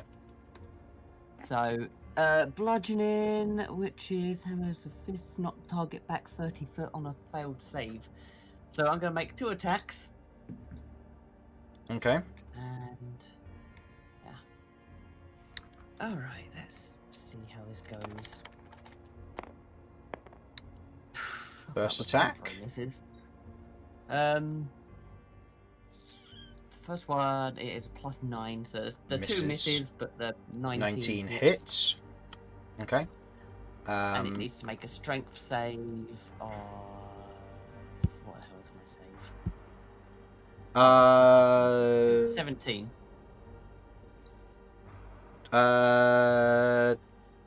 Doing math. 25. Yeah, it's fine. Yeah, it makes the save. And how much damage? 1 second, I am... that will be 3d8 plus 4 acid. 3d8, they're the red ones. Just gonna double check.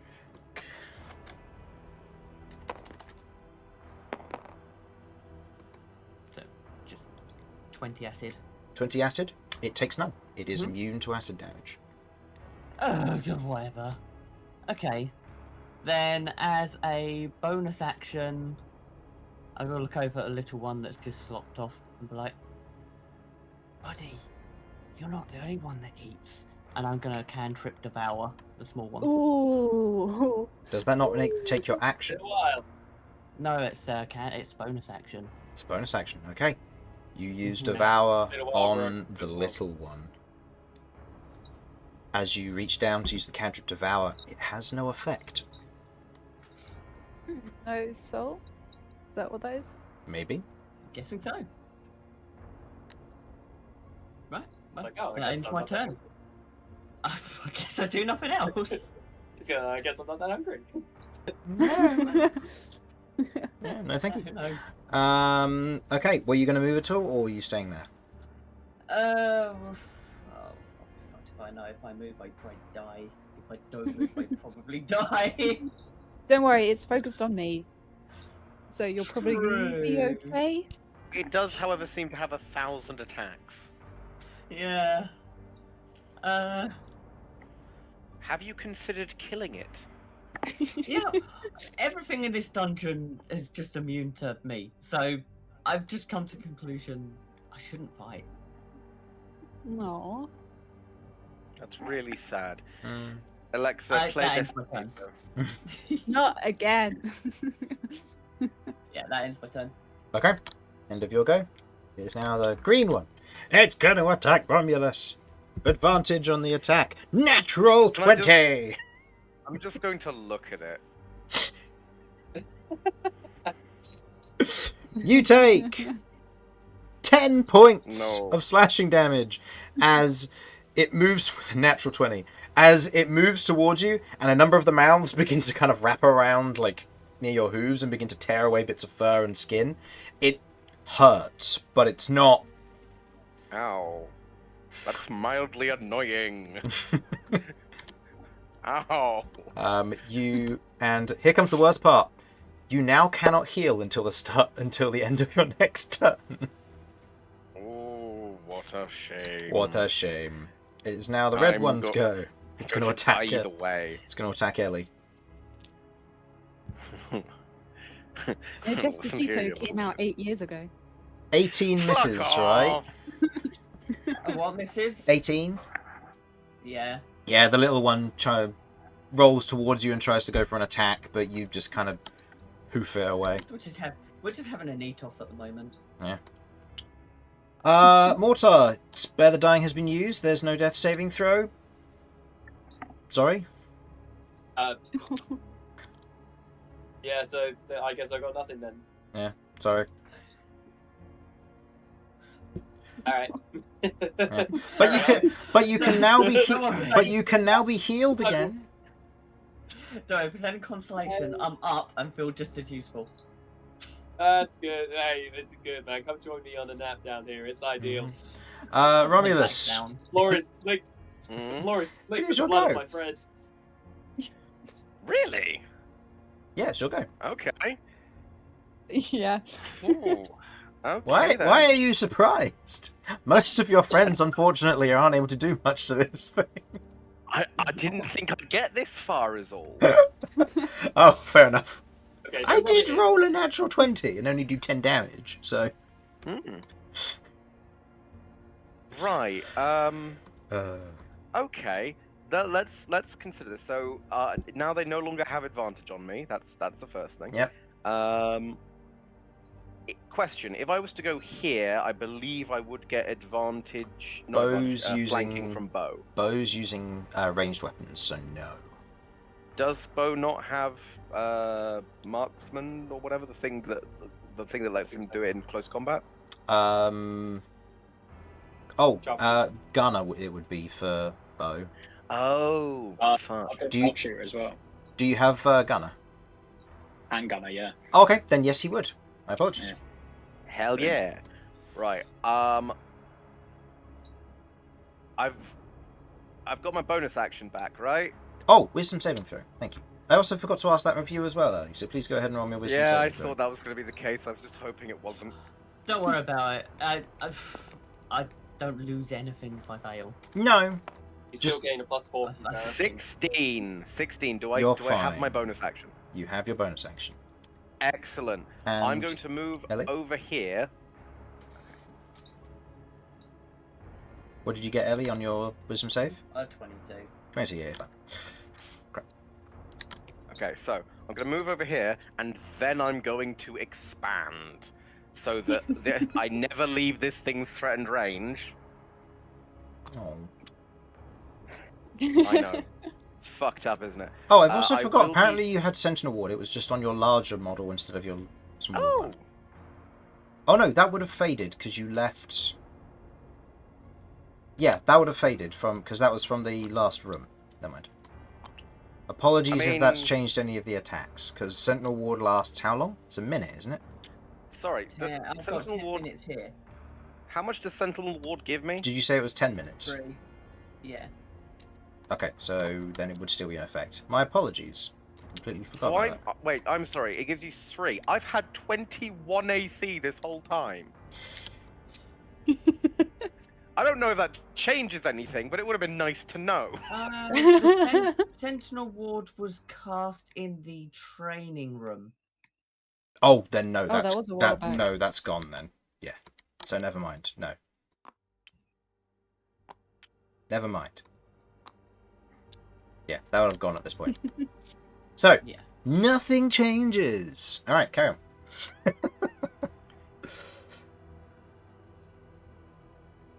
Okay. In that case, I have flanking, I believe. Yep. So that's a +4 to your I'm- to hit. Excellent. I am going to be making use of my maul for the bludgeoning. Okay. Just to check, we have seen it get hit by bludgeoning damage so far, right? No. At some point or another. Oh, sorry. So this could. Yes, but it was falling. Did it seem to take damage? You believe so, but it's hard to tell with this thing. Okay. Okay, I don't want to make more little fuckers, but I also am really worried about not hurting this thing. Okay, I'm going to do one attack with the maul and we'll see what happens. Okay. It is what it is. Great Weapon Master. Before... Thing, Okay, the dice will be the same, so you can roll it as normal, but before we do any resolution of it, so you can let them roll. It needs to be the ones on the left because the ones on the right aren't actually. Yes, Yeah, I that's get fine.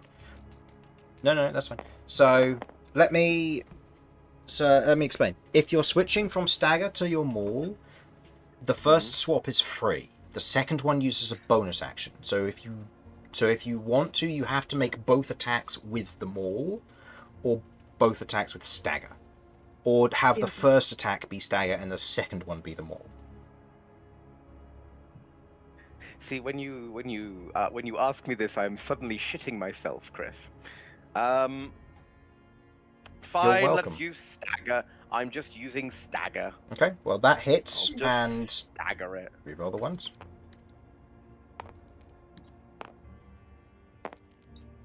That's quite funny. Also, I did forget to use my Giant's Might. I don't know if I have to use it on my first attack or if I can just choose when to use it. I believe you get to choose. Alright, I'll hold off on to the next one just in case I get a nat 20. Okay, so that's 7 plus 4.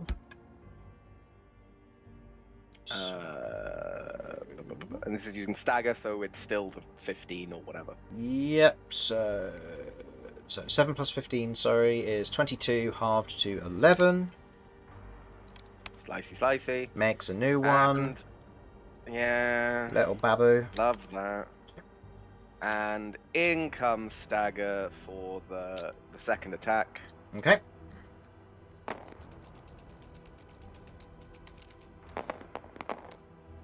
That hits. Well, it and definitely hits. Reroll the ones, and that's a 6, so we You're know here. damage. And she went crazy.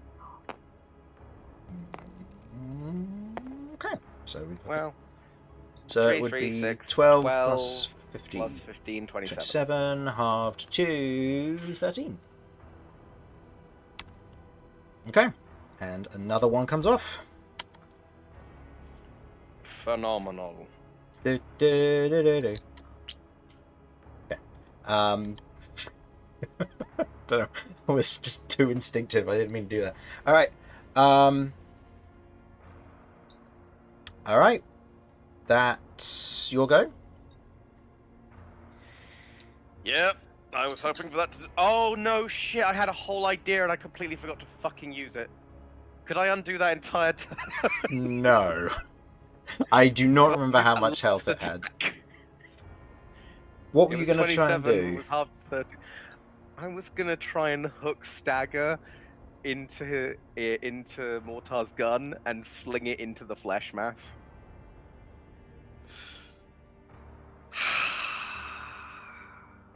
I'll say in this instance, we'll go with a no. Oh, Vinny. that would have been so cool. It would have been. Vinny. There's your go.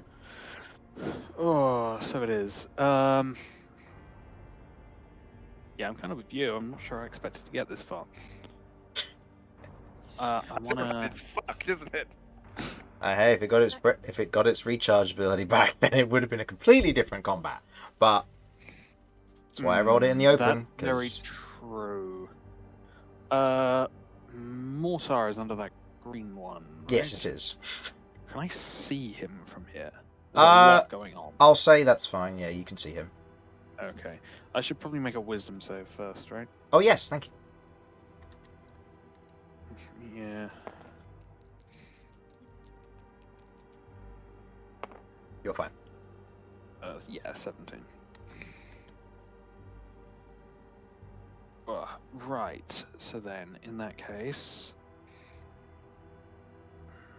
I do want to thin out the little ones, but... Okay, right. I'm going to bonus action... third level healing word Mortar to try and get him Okay. back up and doing. Nice. Okay. Go ahead and roll.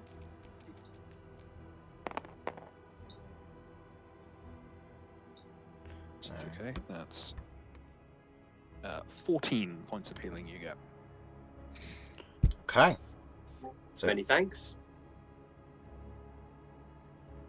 14. Lovely job, mate. Oof. Ah, what I miss? you look up as you kind of sit up from your unconscious state. You're like, oh, your chest feels heavy, and you sit up, and then just kind of one of these little fleshlings looks at you, and you look at it, and you both scream. Also looks at this thing and goes, "Oh, hey, gorgeous." Give us a And kiss. that's it, yes. It's Just like, kill it with oh, fire, wait. you'll be fine. Okay. Thanks, Vinny. Right, and from where I am...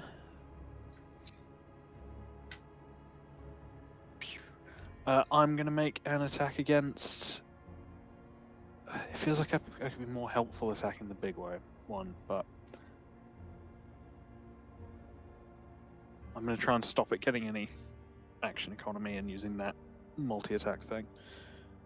Because it can command them, so I'm going to make an attack against this bottom blue one, since that should give me... Flanking? Yep. flanking, and that'll allow me to move. Okay.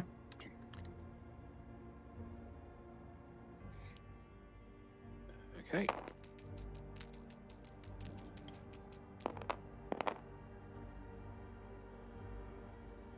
That hits. And Yep, damage-wise, that's 17. that's 27 I'm going to damage. slashing flourish on this one as well. Don't, because you did enough damage to kill both of them, and as much as they don't necessarily have shared health pool, you doubled both of their remaining health.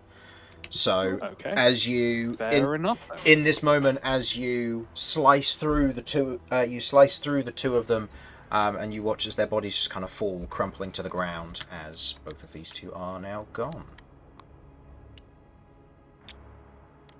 Brilliant. Right, I'm going to use my movement then to move here, because that gives Kirv flanking, and if she's still alive by her next turn, I think she might need it. Okay. The fact that that's the benchmark we're aiming for. Well, Still alive. yeah, because she aggroed it. Mm-hmm. Yeah. Okay. Is that your go? Okay. Yeah. Yeah, just a quick little spell, and then a successful flourish that just carves through two of them. of a cut, and then I'm on the move again. Okay. Trying to circle this thing. Azera, at this point in the situation that he's in, goes, or just kind of looks about. Mortar, you're healed, so I can flip it back over. Just goes,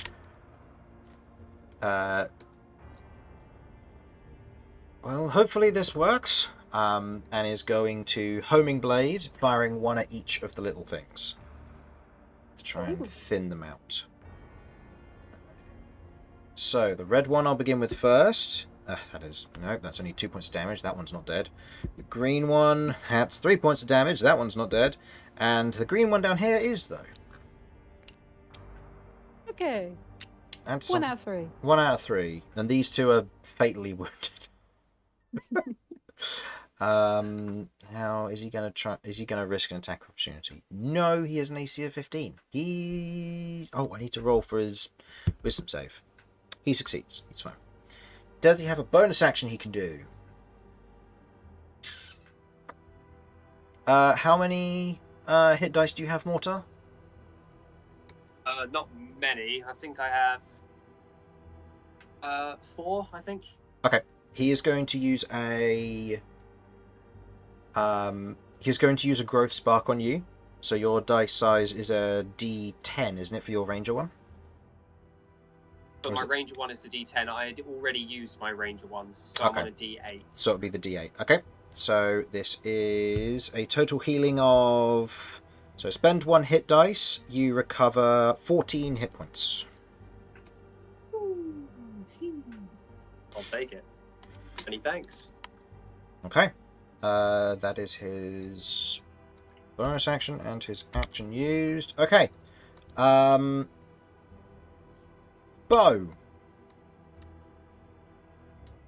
Big Scary Monster seems to be entirely focused on Kirv right now. Yeah, I'll take advantage of that and go this side. Mm-hmm. Does that technically count as me flanking? Yep, so you'd get a +4 to your to hit. Awesome. I am going to add sharpshooter to these as well, so there's a -4. So just basically straight roll. Yep. Let's go for it. Fantastic. Azera's going to use his Augur's Insight to allow you to re-roll that. Awesome. God. Because natural ones are a jam for you, which is bad. That hits. Yeah. So that's a 21. So 2d6 again, because I'm still using the dragon thing. So that is, I get 8 straight away, 9, so 16 piercing damage, 4 fire damage. Okay. Nope, that's Azera's health. Don't change that. Okay. First shot hits, you watch as it otherwise sinks into it and begins to kind of cause a little bit of the damage from the interior. So that is That 21 to hit. Yep, that hits. That is 10, 17 piercing, 2 fire. Okay. As you take the first shot, sinks in. As you take the second shot, it sinks in, and you watch as almost anticlimactically part of it just begins to collapse and sink in on itself. As Excellent. like a deflating balloon, as unexpectedly it collapses to the ground. Ooh, Nice. nice Good job. shit. There we go. Okay. So you have just got the... one more shot left, but you've got the little ones. Someone get this thing off of me! Yeah. I'm gonna shoot the green one on top of Mortar. Screw it. Okay. Using the dragonfire round, pray tell. Yes. Okay. With sharpshooter still as well. So That's that's That hits. -4 plus 13. You're fine. Oh, 26. Does it hit versus these little things? Yeah. So that's 16 piercing and 6 fire damage. Okay. So this thing is scattered to the four winds. Mortar, make me a dex save with advantage. Just to see if any residual explosion from the dragonfire rounds hits you. With advantage, so you get the second one as well. Oh, okay. So I'll. Yeah. So that's a 6 for the first, Yeah, you're fine. and that's a 16 plus 8 for the second. Yeah, you're fine. As the as Hot.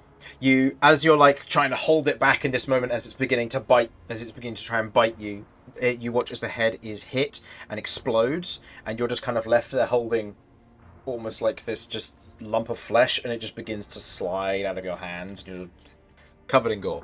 Mortar just starts spitting gore out of his out of kind of like it's soaked through his mask, and he's just kind of going yeah. Okay, is that your go, Beau? That is the end of my turn, yes. All right.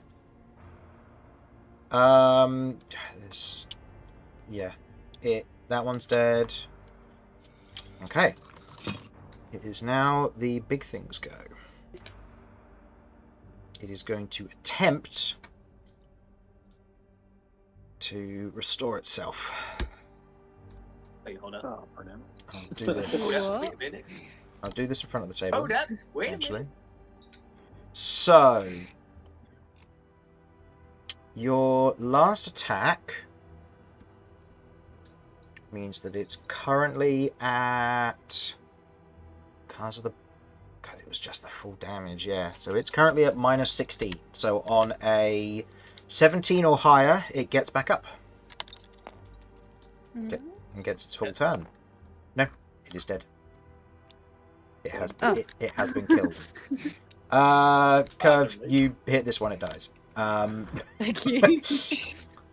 As combat is over, you all hold yourself in that moment, kind of a pause between all of you as you look around the room, and you hear the sound of almost magic coming into place, and you watch as both of the archways on the lower floors reactivate. And you hear kind of this static. Beau's going to kind of walk towards Mortar. He's put his guns away, starts lighting up a cigarette. As he gets close to him, he helps him up, kind of like sort of brushes him off, kind of thing, just sort of like helps him sort of, you know, straighten himself up, and then he blows like a smoke of sort of a cloud of smoke into his face. And in a eerily kind of calm and happy sort of voice, he goes, "Never talk about my mama again. I will put a bit between your eyes." Oh, and I believe you. I fully believe you would. Or someone is down himself. Then he goes, taps you on the shoulder, and then turns around. Kind of brush the smoke out of my face. And I'm like, ready to lighten up.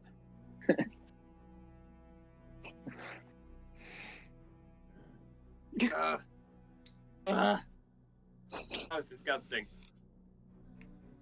Kirv uses very quickly and swiftly uses prestidigitation to clean herself off, and she looks fresh and brand new. Oh, must be nice.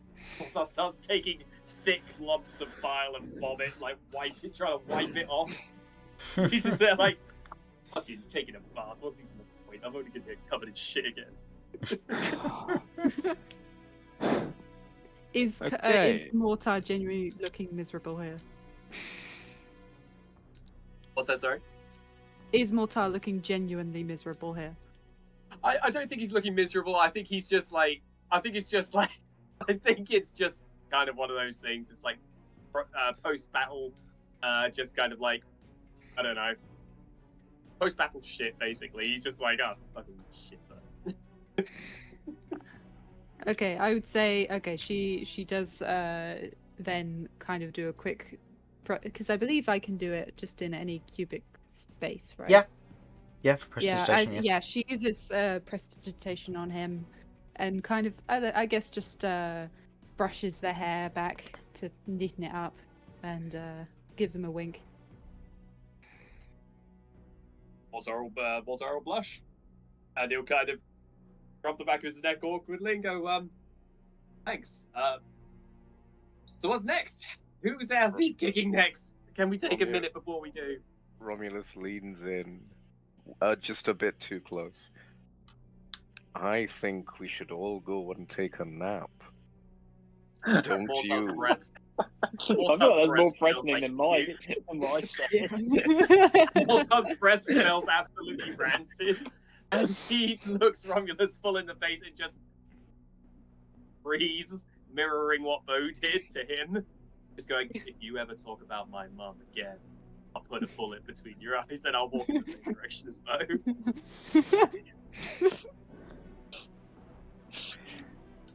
I think you're right, Romulus. I think I think they need a minute. Don't take it personal. I think we should let Beau and Mortar work out the tension. Hey,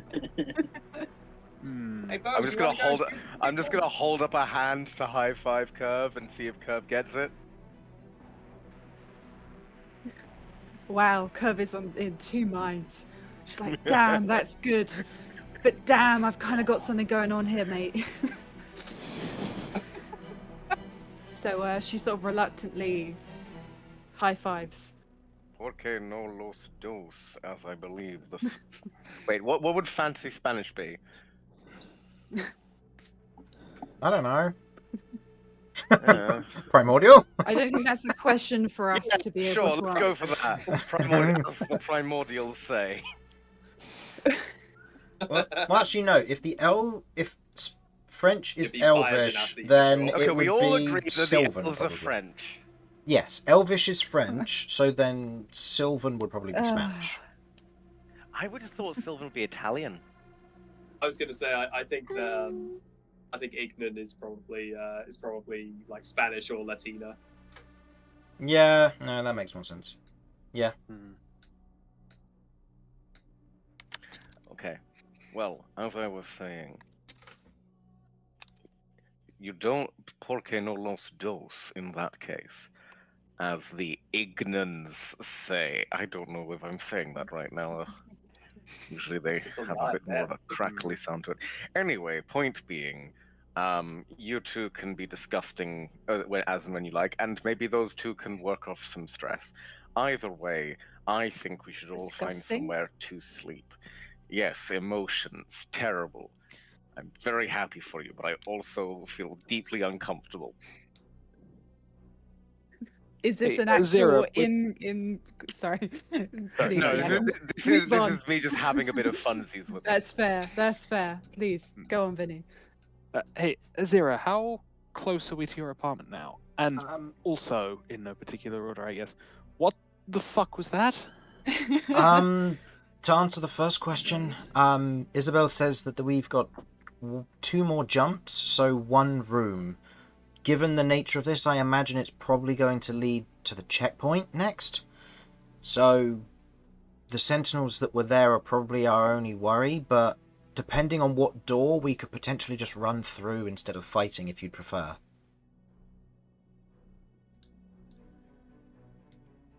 I am fucking tired. If we can run through, I would love that. I'll leave the choice up to you, but I can lead the way. If I go first, I can say what door it is we're going through. I love that idea. Anything that involves us not fighting. As for the Can't feel my legs. As for the second question, I don't know. This place is a medical lab. I don't know what that thing was. It's not supposed to be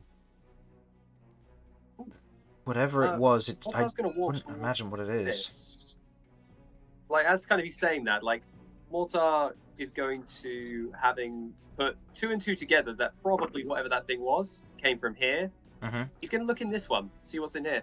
Okay, you head over. You have a look down, kind of through the glass. You can see that it's very almost frozen over. And as you kind of wipe the condensation off with your hand, you can see that below what look to be almost bags of this reddish liquid.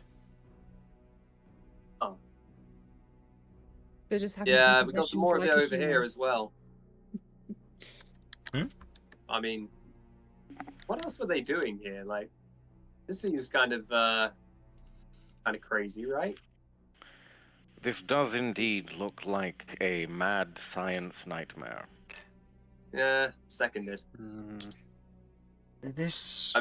I don't necessarily know the specifics, but I know that the individuals who handled the medical science and magic at Zakers were individuals who were skilled in biomancy. So it's possible that was, well, if it's been left for this long, it's possible that was left over something that maybe outgrew its welcome. What's so skillful about putting people in a blender?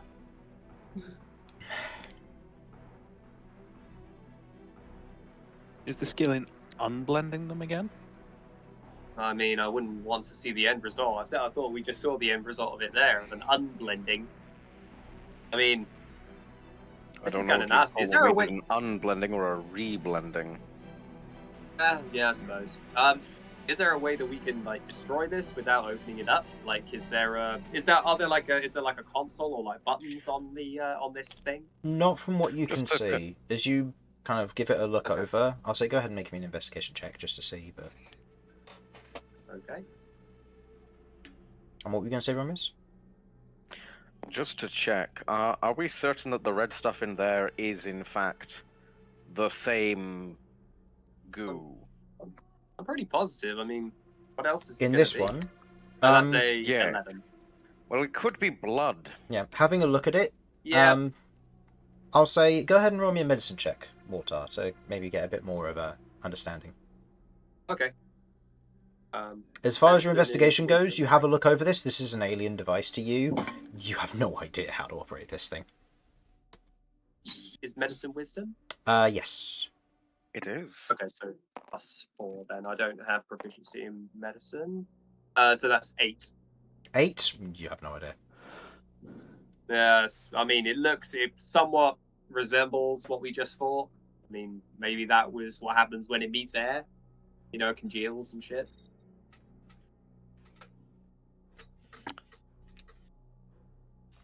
Anyway. When possible, Kirv would like to have a look at what's over here. Okay. And Beau, you're moving over here. Yeah, he's kind of he's obviously seeing I'm guessing it's the acid that's coming from the creature. It doesn't look like it. As you have a look at it, you saw Vinny run over it earlier. It's not acid. Okay. It's more gungy. Yeah. Just noticing how it goes to the center of the room where the creature obviously came from, but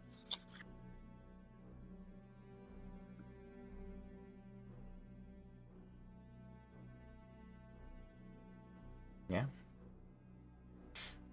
And Kirv, you were looking at that up there? Yes. Yeah. You head over and you look down, you can see what looks to be some form of kind of a metallic crate of some form. You can see that it is currently filled with what looks to be very roughly cut pieces of glass and crystal. Glass and crystal.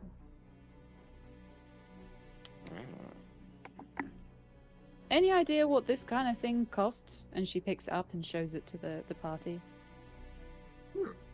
These valuable? I don't know if I've ever seen anything like that before. I'll say, Ellie, go ahead and roll me an Arcana check. Azera's going to look up and just say, they're grown everywhere, so I can't imagine so, but things may have changed since I mean, was if it was about. everywhere back then, I mean, I don't think I've seen anything like it before. 21. 21. These are untuned, uncut enchantment crystals. So each one's worth about 10 GP. Not really worth much. Like 10 gold in your hand there? I will say 10 gold is more than some commoners earn in a year. It's true, but It's do we really want to definitely carry something. that amount of mass? Oh, no, absolutely not. We are better than that. However, I just want you to, know the value of things. No one wants you to think that a loaf of bread costs a gold piece. True. Not like those fucking politicians. You still have those? Don't suppose anyone knows what a gold piece is in soul coins? It's like, oh, shit. Yeah, that's like... That would be the a gold piece is like a 200th of a soul coin. But you can't. And it can depend on the soul. Yeah, it can depend on the soul. It's one of those that average wise, it's usually about 1/200th. But at the same time, you also cannot trade gold for soul coins in hell. Yes, So- that is yes. I think So how do we, Kirv anyway is going to pocket one. Be like, never know when you need a loaf of bread. Okay. Fair enough. Okay. I So how we cannot get out of here? stress that it would in fact go for probably a small bakery. So go ahead and add a uncut, untuned enchantment crystal to your inventory. As far as how Any idea how we can get out? as far as how much it weighs 4 pounds.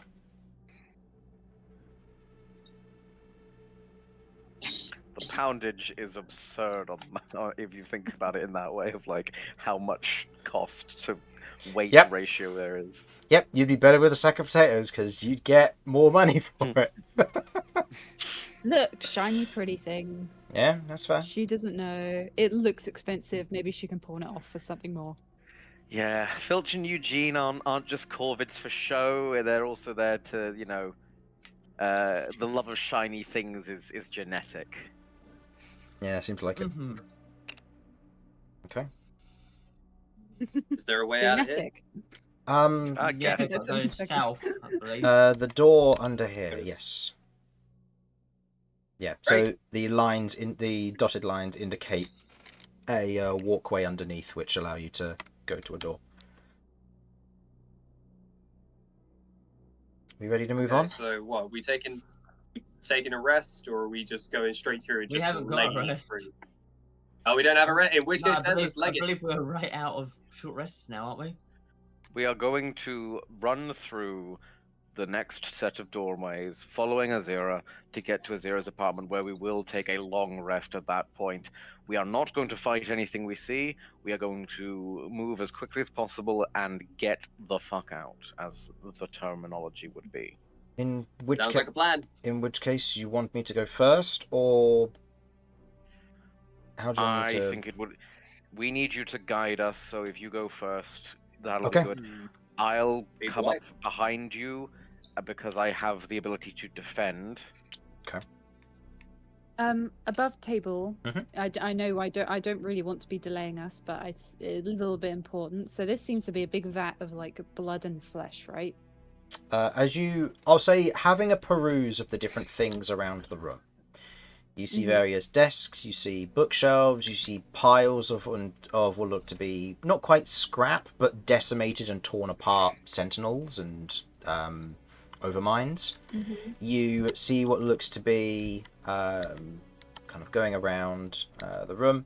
From this side, you see what looks to be some form of apparatus of which an individual would, from what you can tell, like look down. It looks kind of like it looks like a set of binoculars, weirdly, but you can't really see anything in there.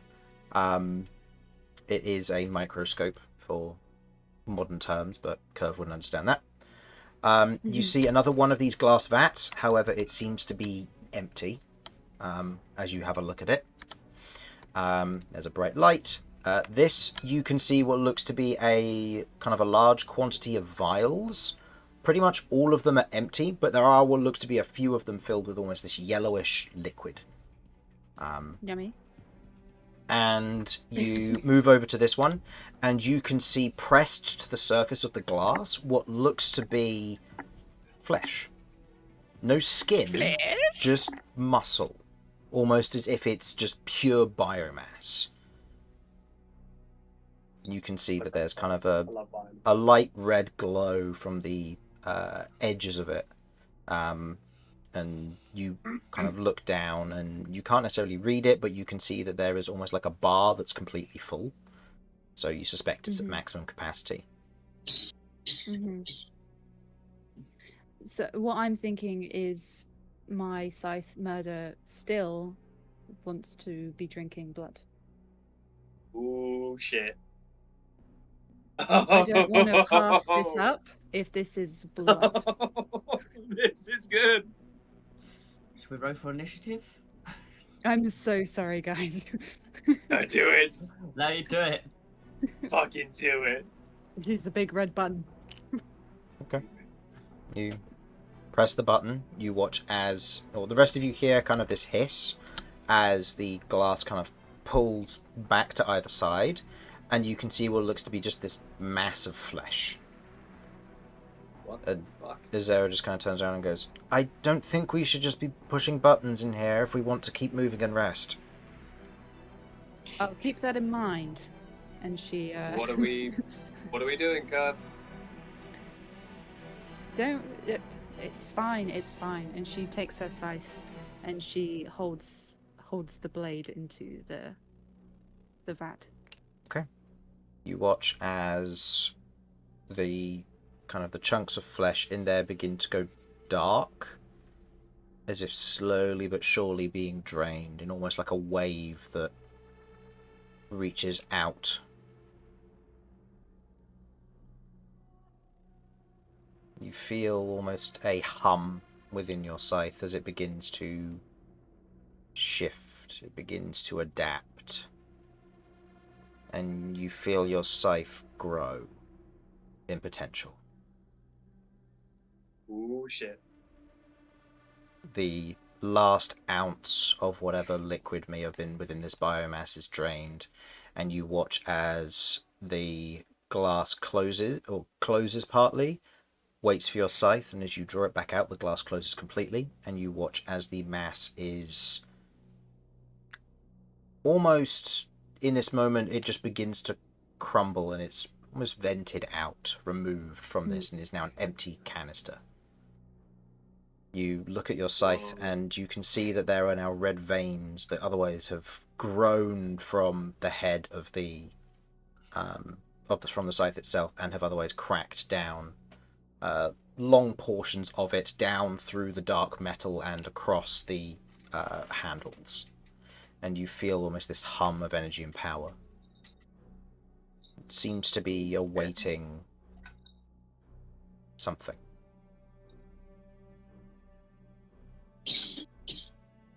Oh, Is it just me, or is that grow? yeah. Figured out a bunch of fights back. It likes to absorb blood. Huh. It seems And to that get better with counts. more. Well, I mean, Huh. Gross. something. Well, I mean, hey, if your scythe's getting more powerful, why not try that one over there? Might be able to, it might work. By the looks of it, it's at its limit for now. It needs something else. Right. I don't know what, but I'm not going to mess about with anything more for tonight. Okay, lots of love to you both. Can we go? Azera go. I guess we could also. What were you going to say, Mortar? I guess, I mean, if it's waiting for something, maybe it's something to do with that tree you went to. You know, like, you met you did something there, and it seemed like it was important. Maybe it's a rendezvous point. It needs to go there for some reason. I don't know. I believe, from what I understand, trees are the way of messengers from hell to move between planes. I don't know if that's it, but we do need to move on. Yes.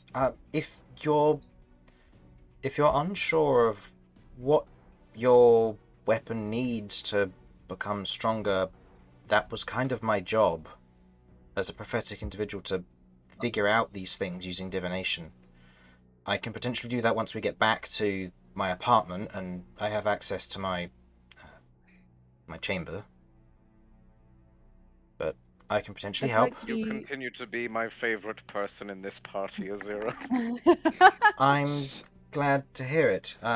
Sorry, Ellie, I guess I've overtaken you. Are you coming? And looks over at I want to you, stress, Ellie, who's just Ellie is standing my up to it. family. That is a different matter entirely. But good point well made. I get what you mean.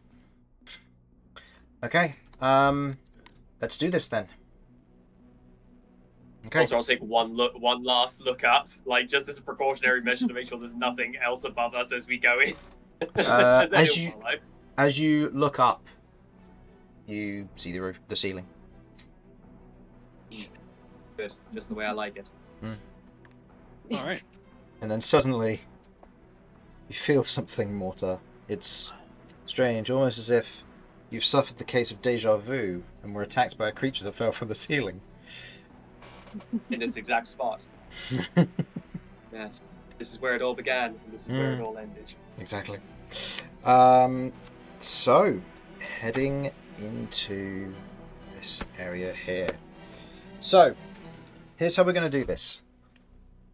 I am going to, due to the limited space, I'm going to move you over in 2 waves. So, we have Azera, Kirv, Ellie, and Romulus on the first one. You head through, and then the rest of you go through on the second one. I'm going to have... Here's how I'll do this, actually, just to make this simple, because you are planning to run through as opposed to fight.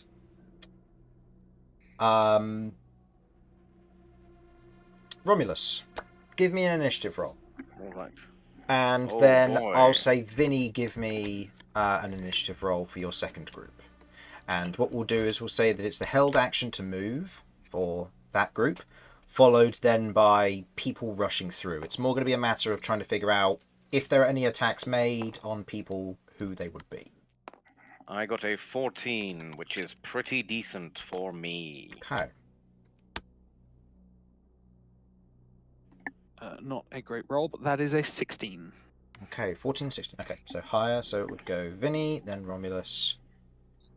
So Vinny, then Romulus, and then the Sentinels I will do as their own one. Sentinels got a 4.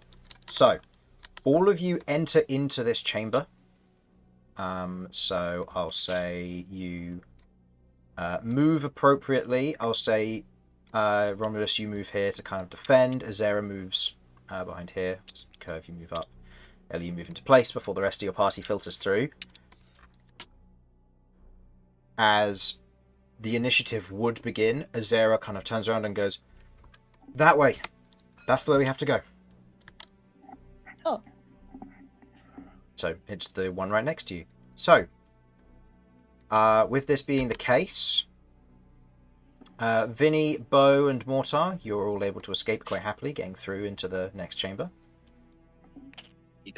And the Sentinels are going to make one opportunity attack versus Kirv, one versus Ellie. Due to the nature of where people ended up.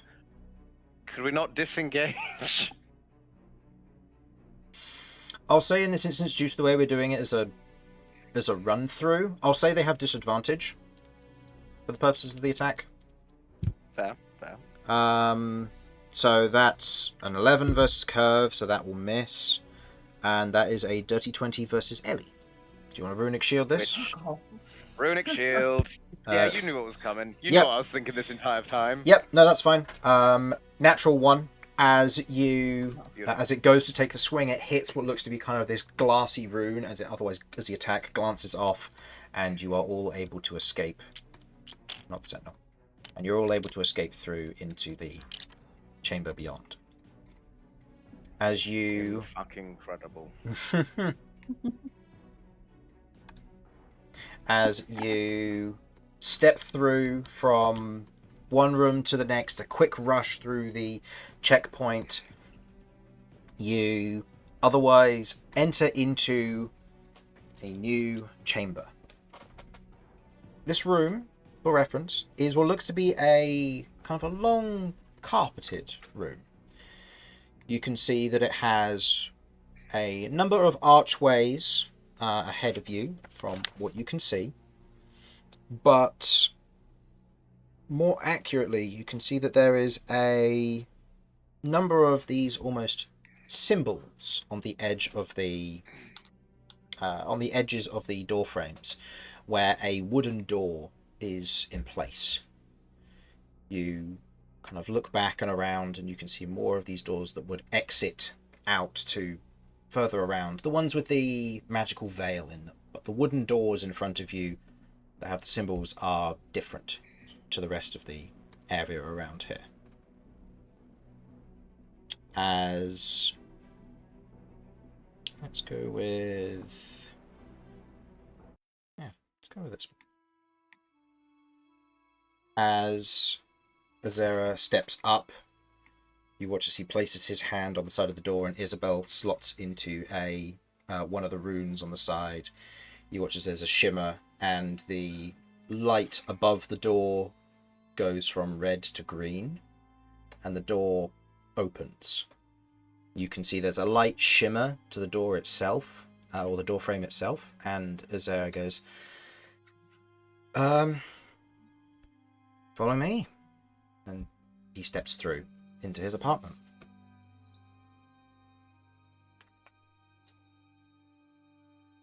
You all follow suit, I Woo, assume? we made Alright. it. Mm-hmm. Yeah. Absolutely. As I am tired. as you all step through the doorway into his apartment, as the last one of you, as you're going through, he kind of stands in the doorway and gestures for each of you to come through. And as he leaves the doorway, you watch as the door shuts and the light above the doorway goes from green to red.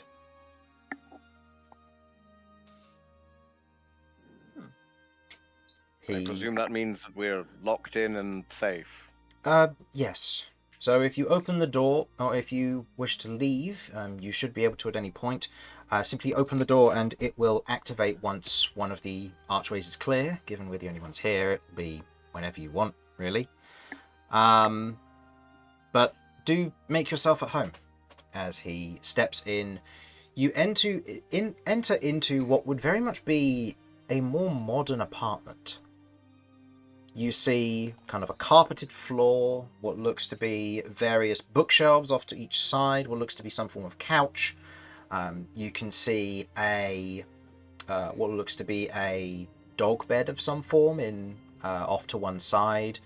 You can see that there are a few kind of desks as well as a dining table. There's a kitchen area with what looks to be kind of a waist height wall that runs around it with what looks to be almost a countertop on the edge of it. You can see a kind of this large kind of glass cuboid apparatus, and inside you can see there are like different layers, each one with bits of food on by the looks of it. You can see a glass door off to one side, or a wall of force door, which leads into one room, and you see another, or you see three doors total. One that you can see directly ahead of you, two to your right as you enter the chamber. You also note, as you enter this, that it is very bright in here.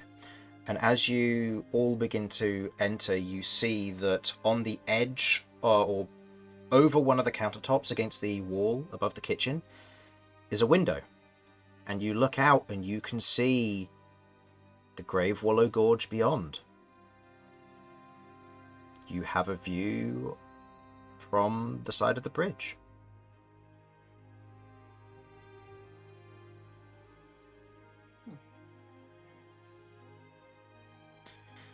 A nice line of sight from up here. Think of how many people you could take down from here. Like a whole army just running at you. You could just hook your gun through and just... It's more of a projected image of what's on the outside. It's up to date, but you can't physically move through that window.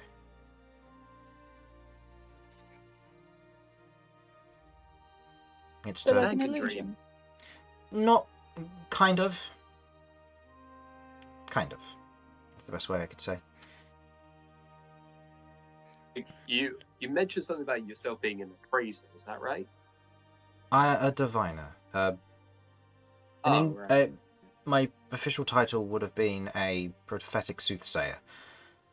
I tap into the ley lines of magic and read about various details, tap into any particular futures that are becoming more prominent, and I reported them to my investigator.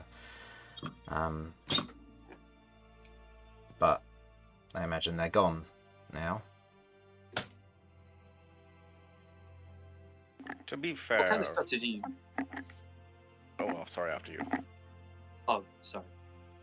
What kind of stuff did you usually look at? Like weapons and stuff? Like magical shit? Most of the time it was about the future. Or things from the past that are reoccurring. There's an entire vault of these prophetic visions somewhere within Zakers. It's basically a stored catalogue of histories. My job was to tap into the magic, which was relatively dangerous and required a sensitive mind, and I was able to siphon off a little bit of information, which Isabel would then write down. I would hand it to my investigator, and they would continue to figure out these details. Okay. Well, I mean, if you would be happy to do so, I have some money if I could potentially pay for your services. I don't want to look into this, and I'll present Black Scorpion. I'll just say, be careful with it, though. It's pretty volatile. Doesn't like to be touched. Understood. I need to stress, because that is not a very clear explanation, it will kill you if you touch it. Understood. I can look into these things. I'll need to make sure that my room is still in working order, and then can go from there, really. Alright. You want me to put it in there? Just hold on to it for a moment. For now, make yourselves comfortable, find some space if you need to let anything out. I do have extra bed sheets around here. They should be in one of the cupboards next to the kitchen, and points to one side of the wall where you can see a very faint outline of a kind of a hidden wall section. Or hidden door.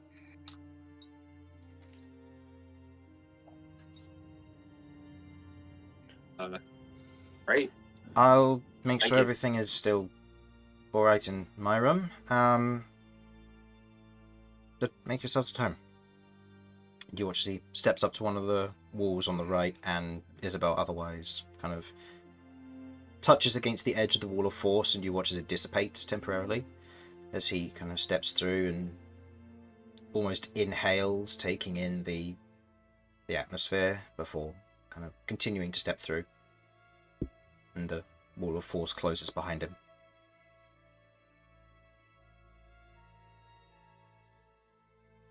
Are there chairs about? Yeah, there's what looks to be 2 sofas, a few kind of armchairs around the place. It's fairly roomy. You could quite easily set up a Lima's tiny hut in this place. Yeah, Kirv goes over to the sofa and collapses. Okay. Is there We anything probably else don't of need interest? to. Oops, sorry. No, you're fine. After you. I know we probably don't need to, but I would feel better if, just for safety's sake, we did still set up a tiny hut. Well, let's Just wait sleep for Matey Boy to. Oh yes, Finish of up. course. But Yeah, just yeah. putting that out there now. Yeah. I mean, we're pretty deep, aren't we? So. That's fair. Please be careful. I'm happy to if people want to. Just double check there's nothing that would cause a problem with that.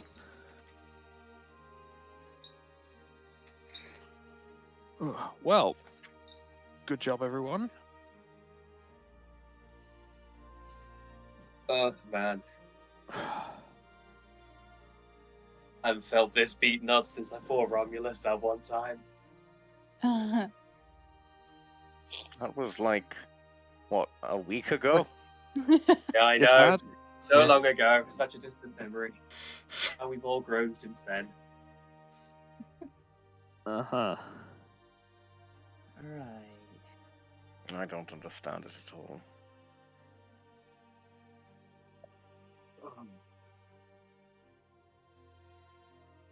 Don't understand what. Half the shit you all say. Right. Well, I mean, in you spite both, of our- brother. Well, in spite of all of our best efforts, we have made it here. Indeed. It's a pity that most of that stuff's gonna come back overnight, but I mean, I don't kinda think the hoping training we room might should have be a mapped out. problem, right? I don't know. Didn't they mention something about resetting everything? I don't know if it's everything. Yeah, but I also believe they said that the training room, when it's done, shouldn't. So I think we're okay for the training room. I think everywhere else, maybe not so much. I mean, that Okay, huge well- slime thing shouldn't necessarily come back. Yes, I don't that thing think that should was be one dead. of the weird-looking robot. If it was, Hey, Beau, what are your Yes, thoughts? I don't think they'll be in a hurry to remake that. Hmm. oh, you do get some twisted fuckers. This is true. But most of them seem to be dead. Mortar's going to look. Where's Beau currently?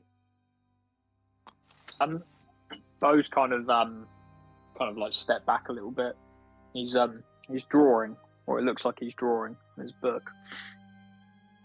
Mortar will approach. Seen you pull that book out a couple of times now. Kind of curious to see what's in it. You mind? Mind if I take a look?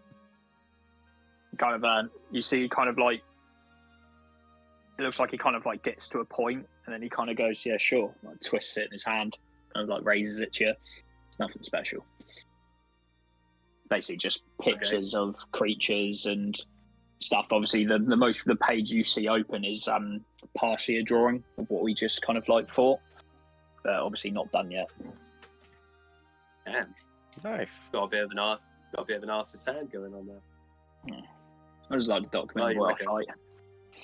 You're like a chronicler or something, or Just something to do. can't argue with that. Everyone's got a hobby, I suppose. I thought yours was mainly just whiskey and booze, but I guess not everyone's so two-dimensional. Oh, well, when you're travelling on your own, you normally have a lot of spare time. I feel that. You travel a long way by yourself? Yeah, you could say that. Where are you from? Damn it, Dan, don't put me on the spot. Spill the beans! As a side note, just like Romulus is next to Kirv, going like, "You could cut the tension with a spoon." I'm from Drow. Where are you from? Far away. Just don't know if you've heard of it. The Plains of Desolation. No. It's not familiar to you, It's though. in a Majocracy, some shit, long way away. But Okay. couldn't be happier to be away from it. Sounds like a weird place. Yeah, it's. I mean, if people like me sprouting up out of there, you better believe it's a weird place. Trust me. I'm glad you said it before I did. Yeah, well, I know what most people do. It does sound the way I am, so I get the idea pretty damn quick. Yeah. That was some fancy shooting work there. Where'd you learn to shoot? My dad taught me. I'm self-taught. Must have been nice to have a teacher. Well, yeah. I guess why he had to taught me wasn't nice, but I had to learn something. Like survival, or You could say that, yeah. I feel that. Hearing that, Beau kind of like gets like his bottle out and goes, "How about we drink to it?" You know what? I second that. You got any of that? What you got? What you filling my body with? What's the poison? Take a taste of it first. Also, I'll kind of like sniff it. How strong are we thinking? It's pretty strong. It's a whiskey, so it's pretty Okay. strong. Man of refinement, I see. Mortar will kind of neck it back a moment and then hand it back. Raises the bottle, takes a sip. Anyone else Ooh. for a drink? Ooh, don't mind if I do. That is some good shit. I feel like with Romulus speaking in Kirv's ear, starting to give her ideas, she's just starting to be like seething. That's right. Mortar will I'm then- pulling some real Iago shit. Also, I'll then put a hand on Beau's shoulder and just say, "Hey, thanks for dealing with that fucker that was sitting on my chest when I woke up. That really sucked." It's alright, mate. We're weird to be a part of a team, right? And good work well, on the that's big what- one that's as what- well. Yeah, true that. Wait, that was I you? lost. Yeah, Oh fuck. it Yeah, was a group getting a bit of a effort, kill but count. I lost track of exactly how many times you hit it. But it seems like a lot, right? Yeah. I mean, it was a big target. I can't argue with that. Yeah, very Yeah, big well- target. Good to have you on board. Mortar kind of like kind of slap his kind of fist into Beau's chest and then kind of walk looking for like some blankets or something. Start preparing the area for bed down.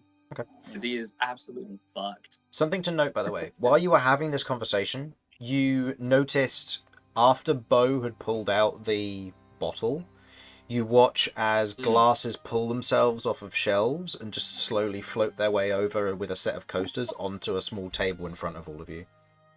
I love this Just place. to check, is there a kitchen area? Yes, here? there is a very big kitchen area with what you would consider modern cooking utensils. So not necessarily it's still good in the world in terms of what you have, but you're currently looking at modern like countertop cooking where you can just put something on the countertop and it will start cooking if you want it to. Oh. You're looking at stasis fridges, so time stop has been used to preserve food. That's a massive waste, and I love it. I mean, they make their prisons out of it as well. Big guy, why don't you? Why don't we cook something up for the guy who's kind of hosting us? Isn't that like a etiquette thing or some polite shit? Well, certainly something of that ilk. How much of that whiskey have you got? Beau? You don't want to know.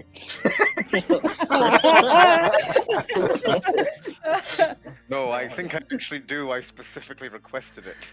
Okay, well let's just say it's never ran out on me, and I've had it for about 7 years. So I'll hand you the bottle. Wonderful. Gotta love it when a wizard changes it from an endless decanter of water to an endless decanter of whiskey. Excellent. I'm just going to give it a Incredible. sniff, and I think what I'm going to do is I'm going to see what's in the fridge. What items do I have access to, Chris? Okay, opening up the fridge, you see a lot of surprisingly normal fruit and veg in what looks to be a small fruit and veg section.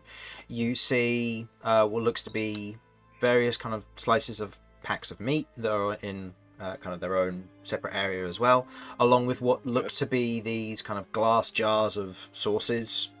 You can see there is a large number of kind of herbs as well that are otherwise in these small kind of small mason jars, effectively, with what look to be holes in the top, just kind of scattered throughout. You can see that it's very well organized. As you're kind of having a look through, you have access to. Also, you have pretty much access to any ingredients that you might want to use. Okay, I'm going to be taking out whatever roastable pork there is. Yep. For example, if there's a gammon or a gammon joint or a pork loin, like a proper full one, or a pork shoulder, I will be making use of that. Alternatively, pork belly slices I can make work. Pork belly slices is probably more likely what you'd be getting with this. Pork belly slices. You've also got a bunch of the stuff that Mortar gave you. I think it might be in your bag of holding if you wanted to use anything from there. What's in there? Because I don't have a list of that.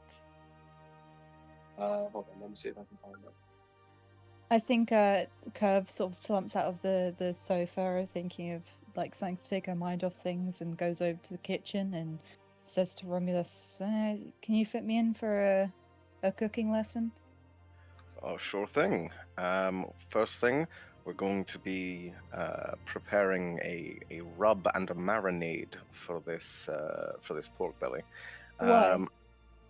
Because we want the flavors to intermingle. So essentially, the flavor of the pork belly is obviously pork belly. However, if you mix that flavor with another flavor, you get a new flavor, like mixing paints. And Or we're giving trying birth. Yes, or giving birth. Never change. So yes, I'm going to be making use of some cooking ingredients. I'm going to be making use specifically of some rosemary, some thyme, and some dill for some seasoning on my front. If there is any available, I would love some garlic. Yep. If I believe I have some honey left, so I will be using some honey. And do they have an equivalency to soy sauce? Yes, they would. Wonderful. I'll be making a mixture of that Yep. all together to make a nice savoury, so Um, almost So you also discount teriyaki. have some light mana herb, which is basically just a glowing plant which, when kind of like ground into a powder, you can put on a hot meal to create a crisp, sweet texture to it. You've got a fancy bottle of wine called Piente a la Pipe. You've also got some varying cuts of meat, and some dwarven deep root vegetables called super potatoes and fucking big turnips. Beautiful. And some never wilt greens, which seem to maintain a consistent state of perpetual crispiness and refreshing moistness. Beautiful. Yeah. So you got some additional Okay. bits here from So, with the pork belly slices that's being put into the discount teriyaki sort of marinade, I will then be mixing into that marinade some of the whiskey to give it a bit of a kick. This is Kirv, then. Sorry. Mhm. Go for it. Kirv goes through her bag after seeing all this and pulls out one like big fuck ass jar of vinegar. It's like, you use this. This good for anything? Okay. So vinegar is acidic, which means that you can pair it very nicely with something that is perhaps more dairy based, or something with with spice to sort of balance things out a little, or something fatty. So Like why milk. don't I would not mix it with milk? No, milk is too. Milk and vinegar are too different. They don't get along very well. That is fucking disgusting. Disgusting. Oh, disgusting. Okay.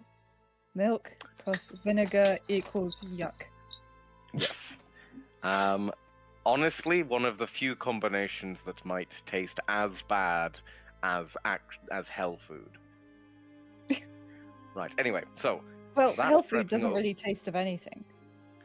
Okay, that's fair. So it's like bad taste, better or worse. I'm not getting into this. So we seal up the coated pork belly inside of this. The fat will render, and it'll essentially cook in its own juices alongside this to braise. And you keep that sealed on a low but long temperature for about 90 minutes.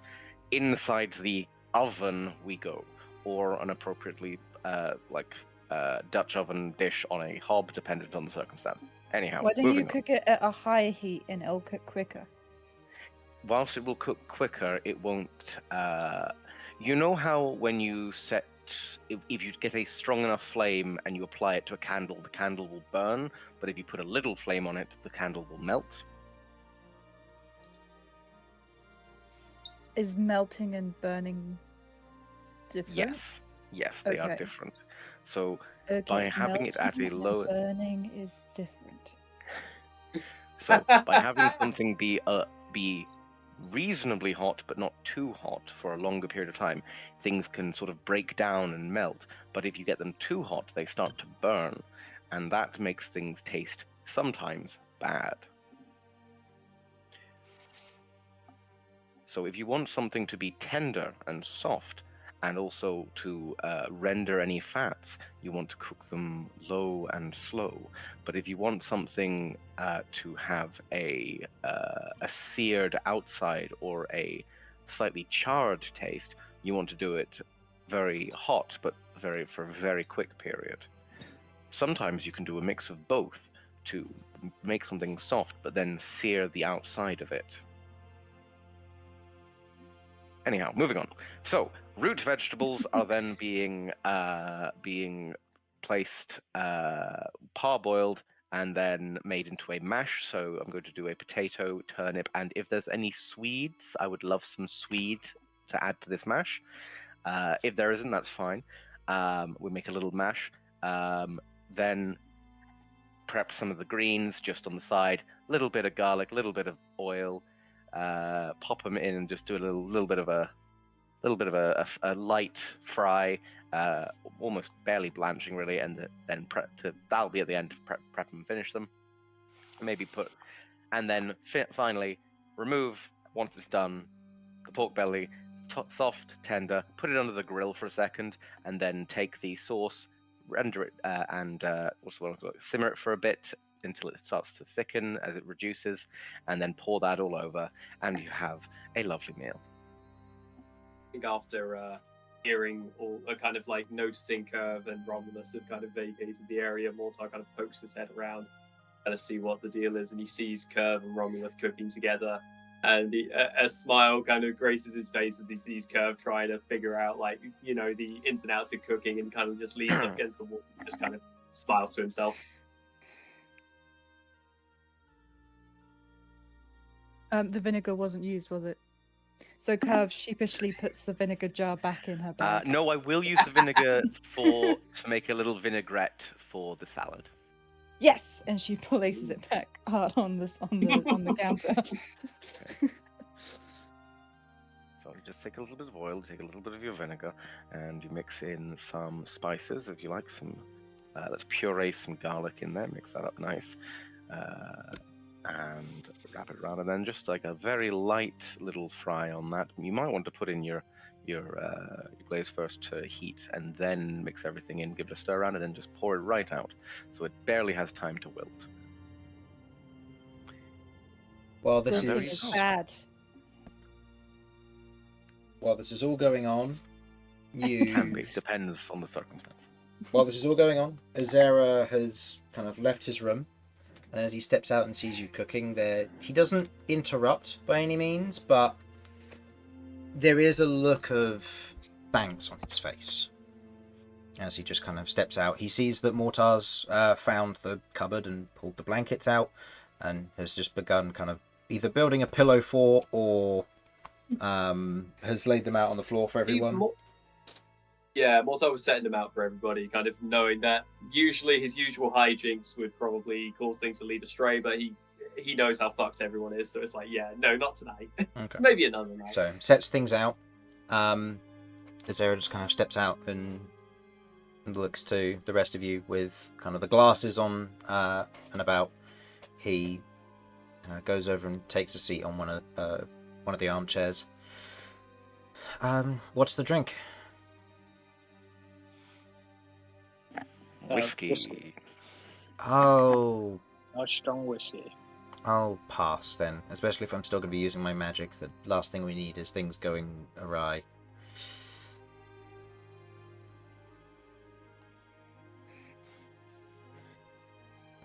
I mean, you could have a sip. I'm sure a sip's not going to send you over the edge, is it?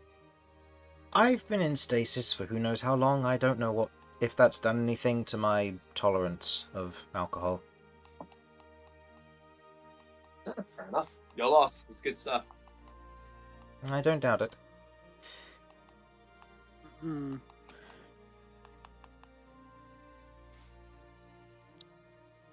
Fair enough.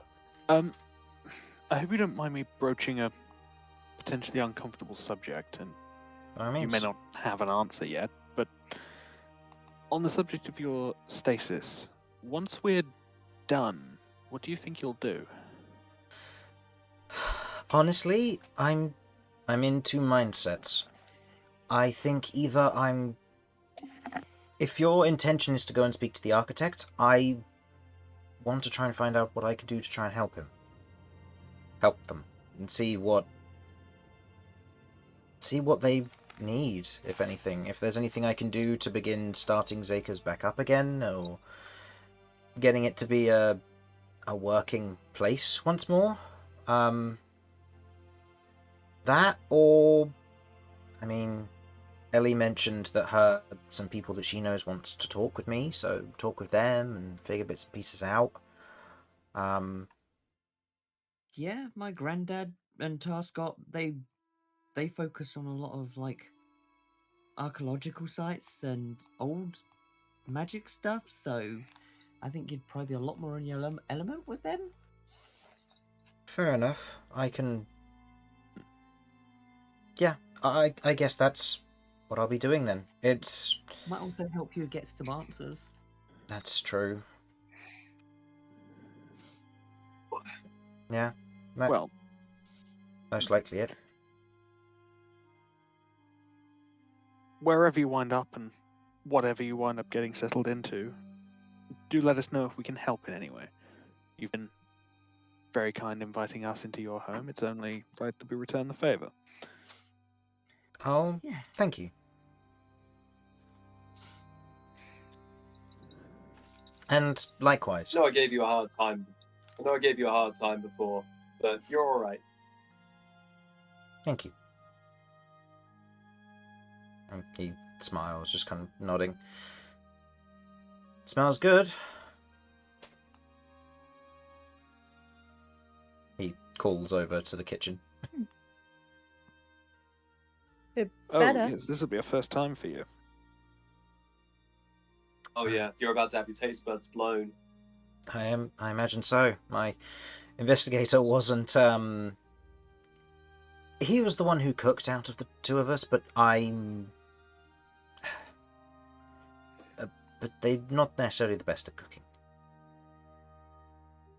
Speaking of taste buds being blown, this do you got any water or anything? My mouth currently still has the taste of vomit in it, but it's also mixed with really strong whiskey, and I'm kind of suffering. Yes. Hold on. And he stands up, goes over to the kitchen, kind of making sure not to get in the way of Romulus and Kirv. And you see he grabs a kind of what looks to be this large glass pitcher and just fills it with water off of a tap and brings it over.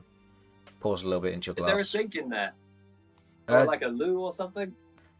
Loo-wise, yes. And points behind you towards the door which you all came through. And you can see that behind where the door was open, where Azera was standing, behind him there is what looks to be a kind of a dark, opaque wall of force. And he just kind of gestures to that. If you just go over, just place your hand on there and you'll be able to, well, use the room. Mortar kind of looks distrustingly at the wall of force. And then he'll place his hand on the wall of force, and with the water in the glass in his hand, he'll go in there to rinse and try to get rid of that disgusting ass taste. Yeah. Heading into the kind of placing your hand against the wall of force, there is a moment of it kind of peeling apart, of the wall of force almost peels apart, and a light emanates from inside. As you kind of step in, the wall of force re-knits itself behind you, becoming opaque. But you can see what looks to be almost a lock symbol that has formed behind you, as the room is in use. And as you go over, you rinse out your mouth and the sink. It's very nice and pristine in here. You can see what looks to be you've seen baths from the dwarves recently, but a shower is new to you. Yeah. So you're not entirely sure what it is, but you can see that there seems to be some form of big tap and a place where you could stand. You see a large variety of towels. You can see that there are what looks to be some form of cabinet above, what looks to be a mirror. And as you just kind of look around, it's very spacey, very nice.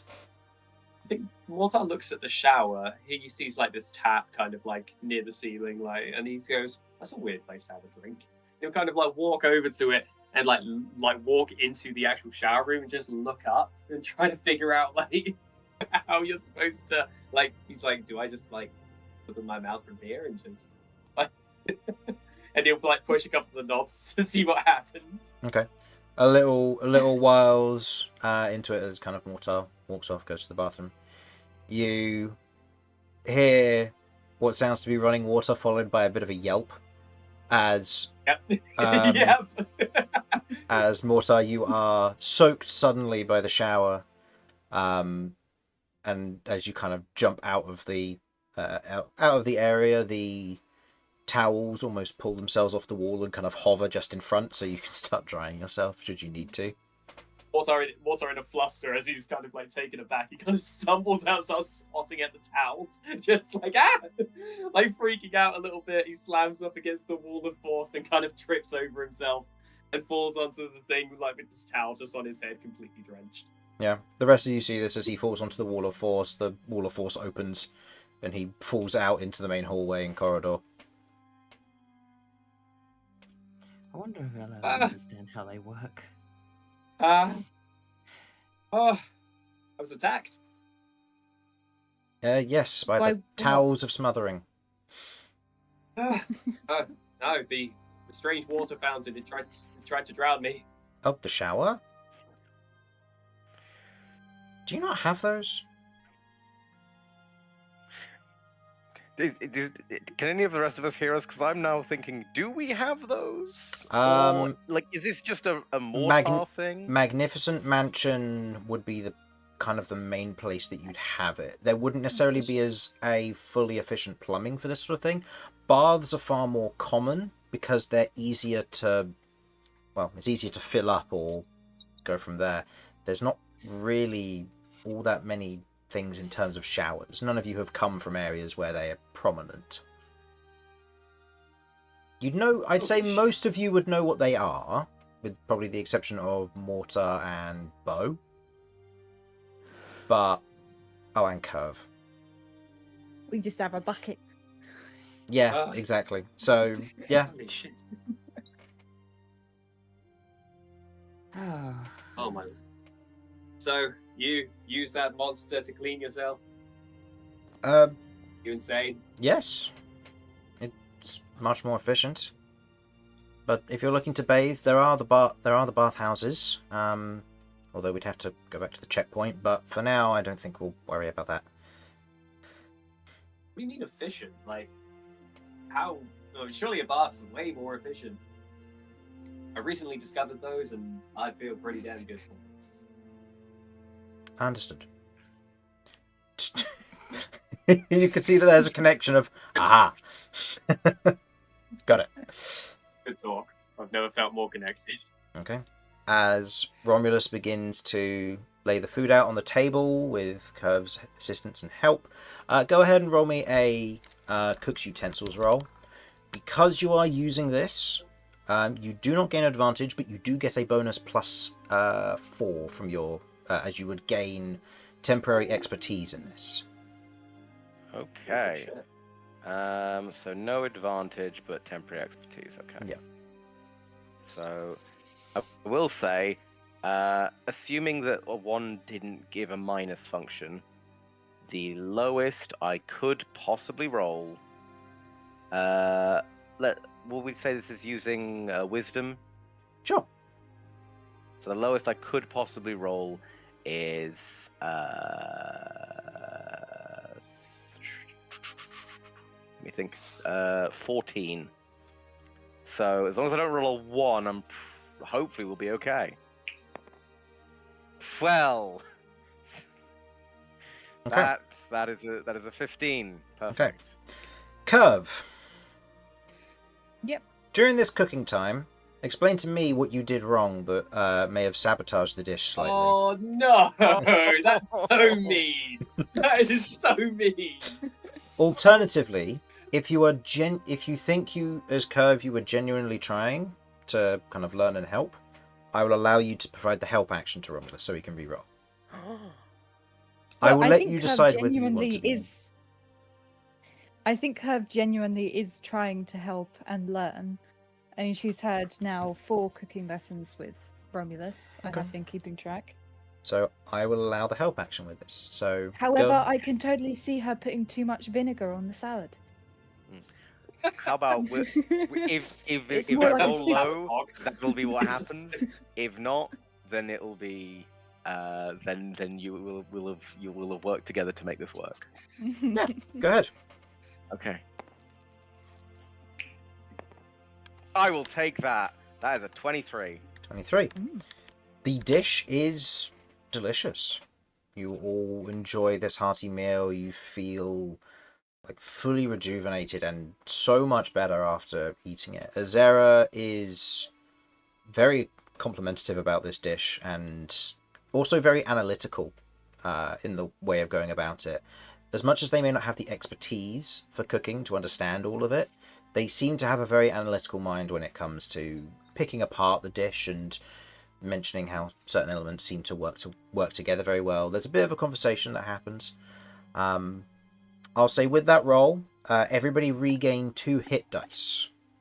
So that means when you take the long rest, you'll have extra hit dice as well from that overall.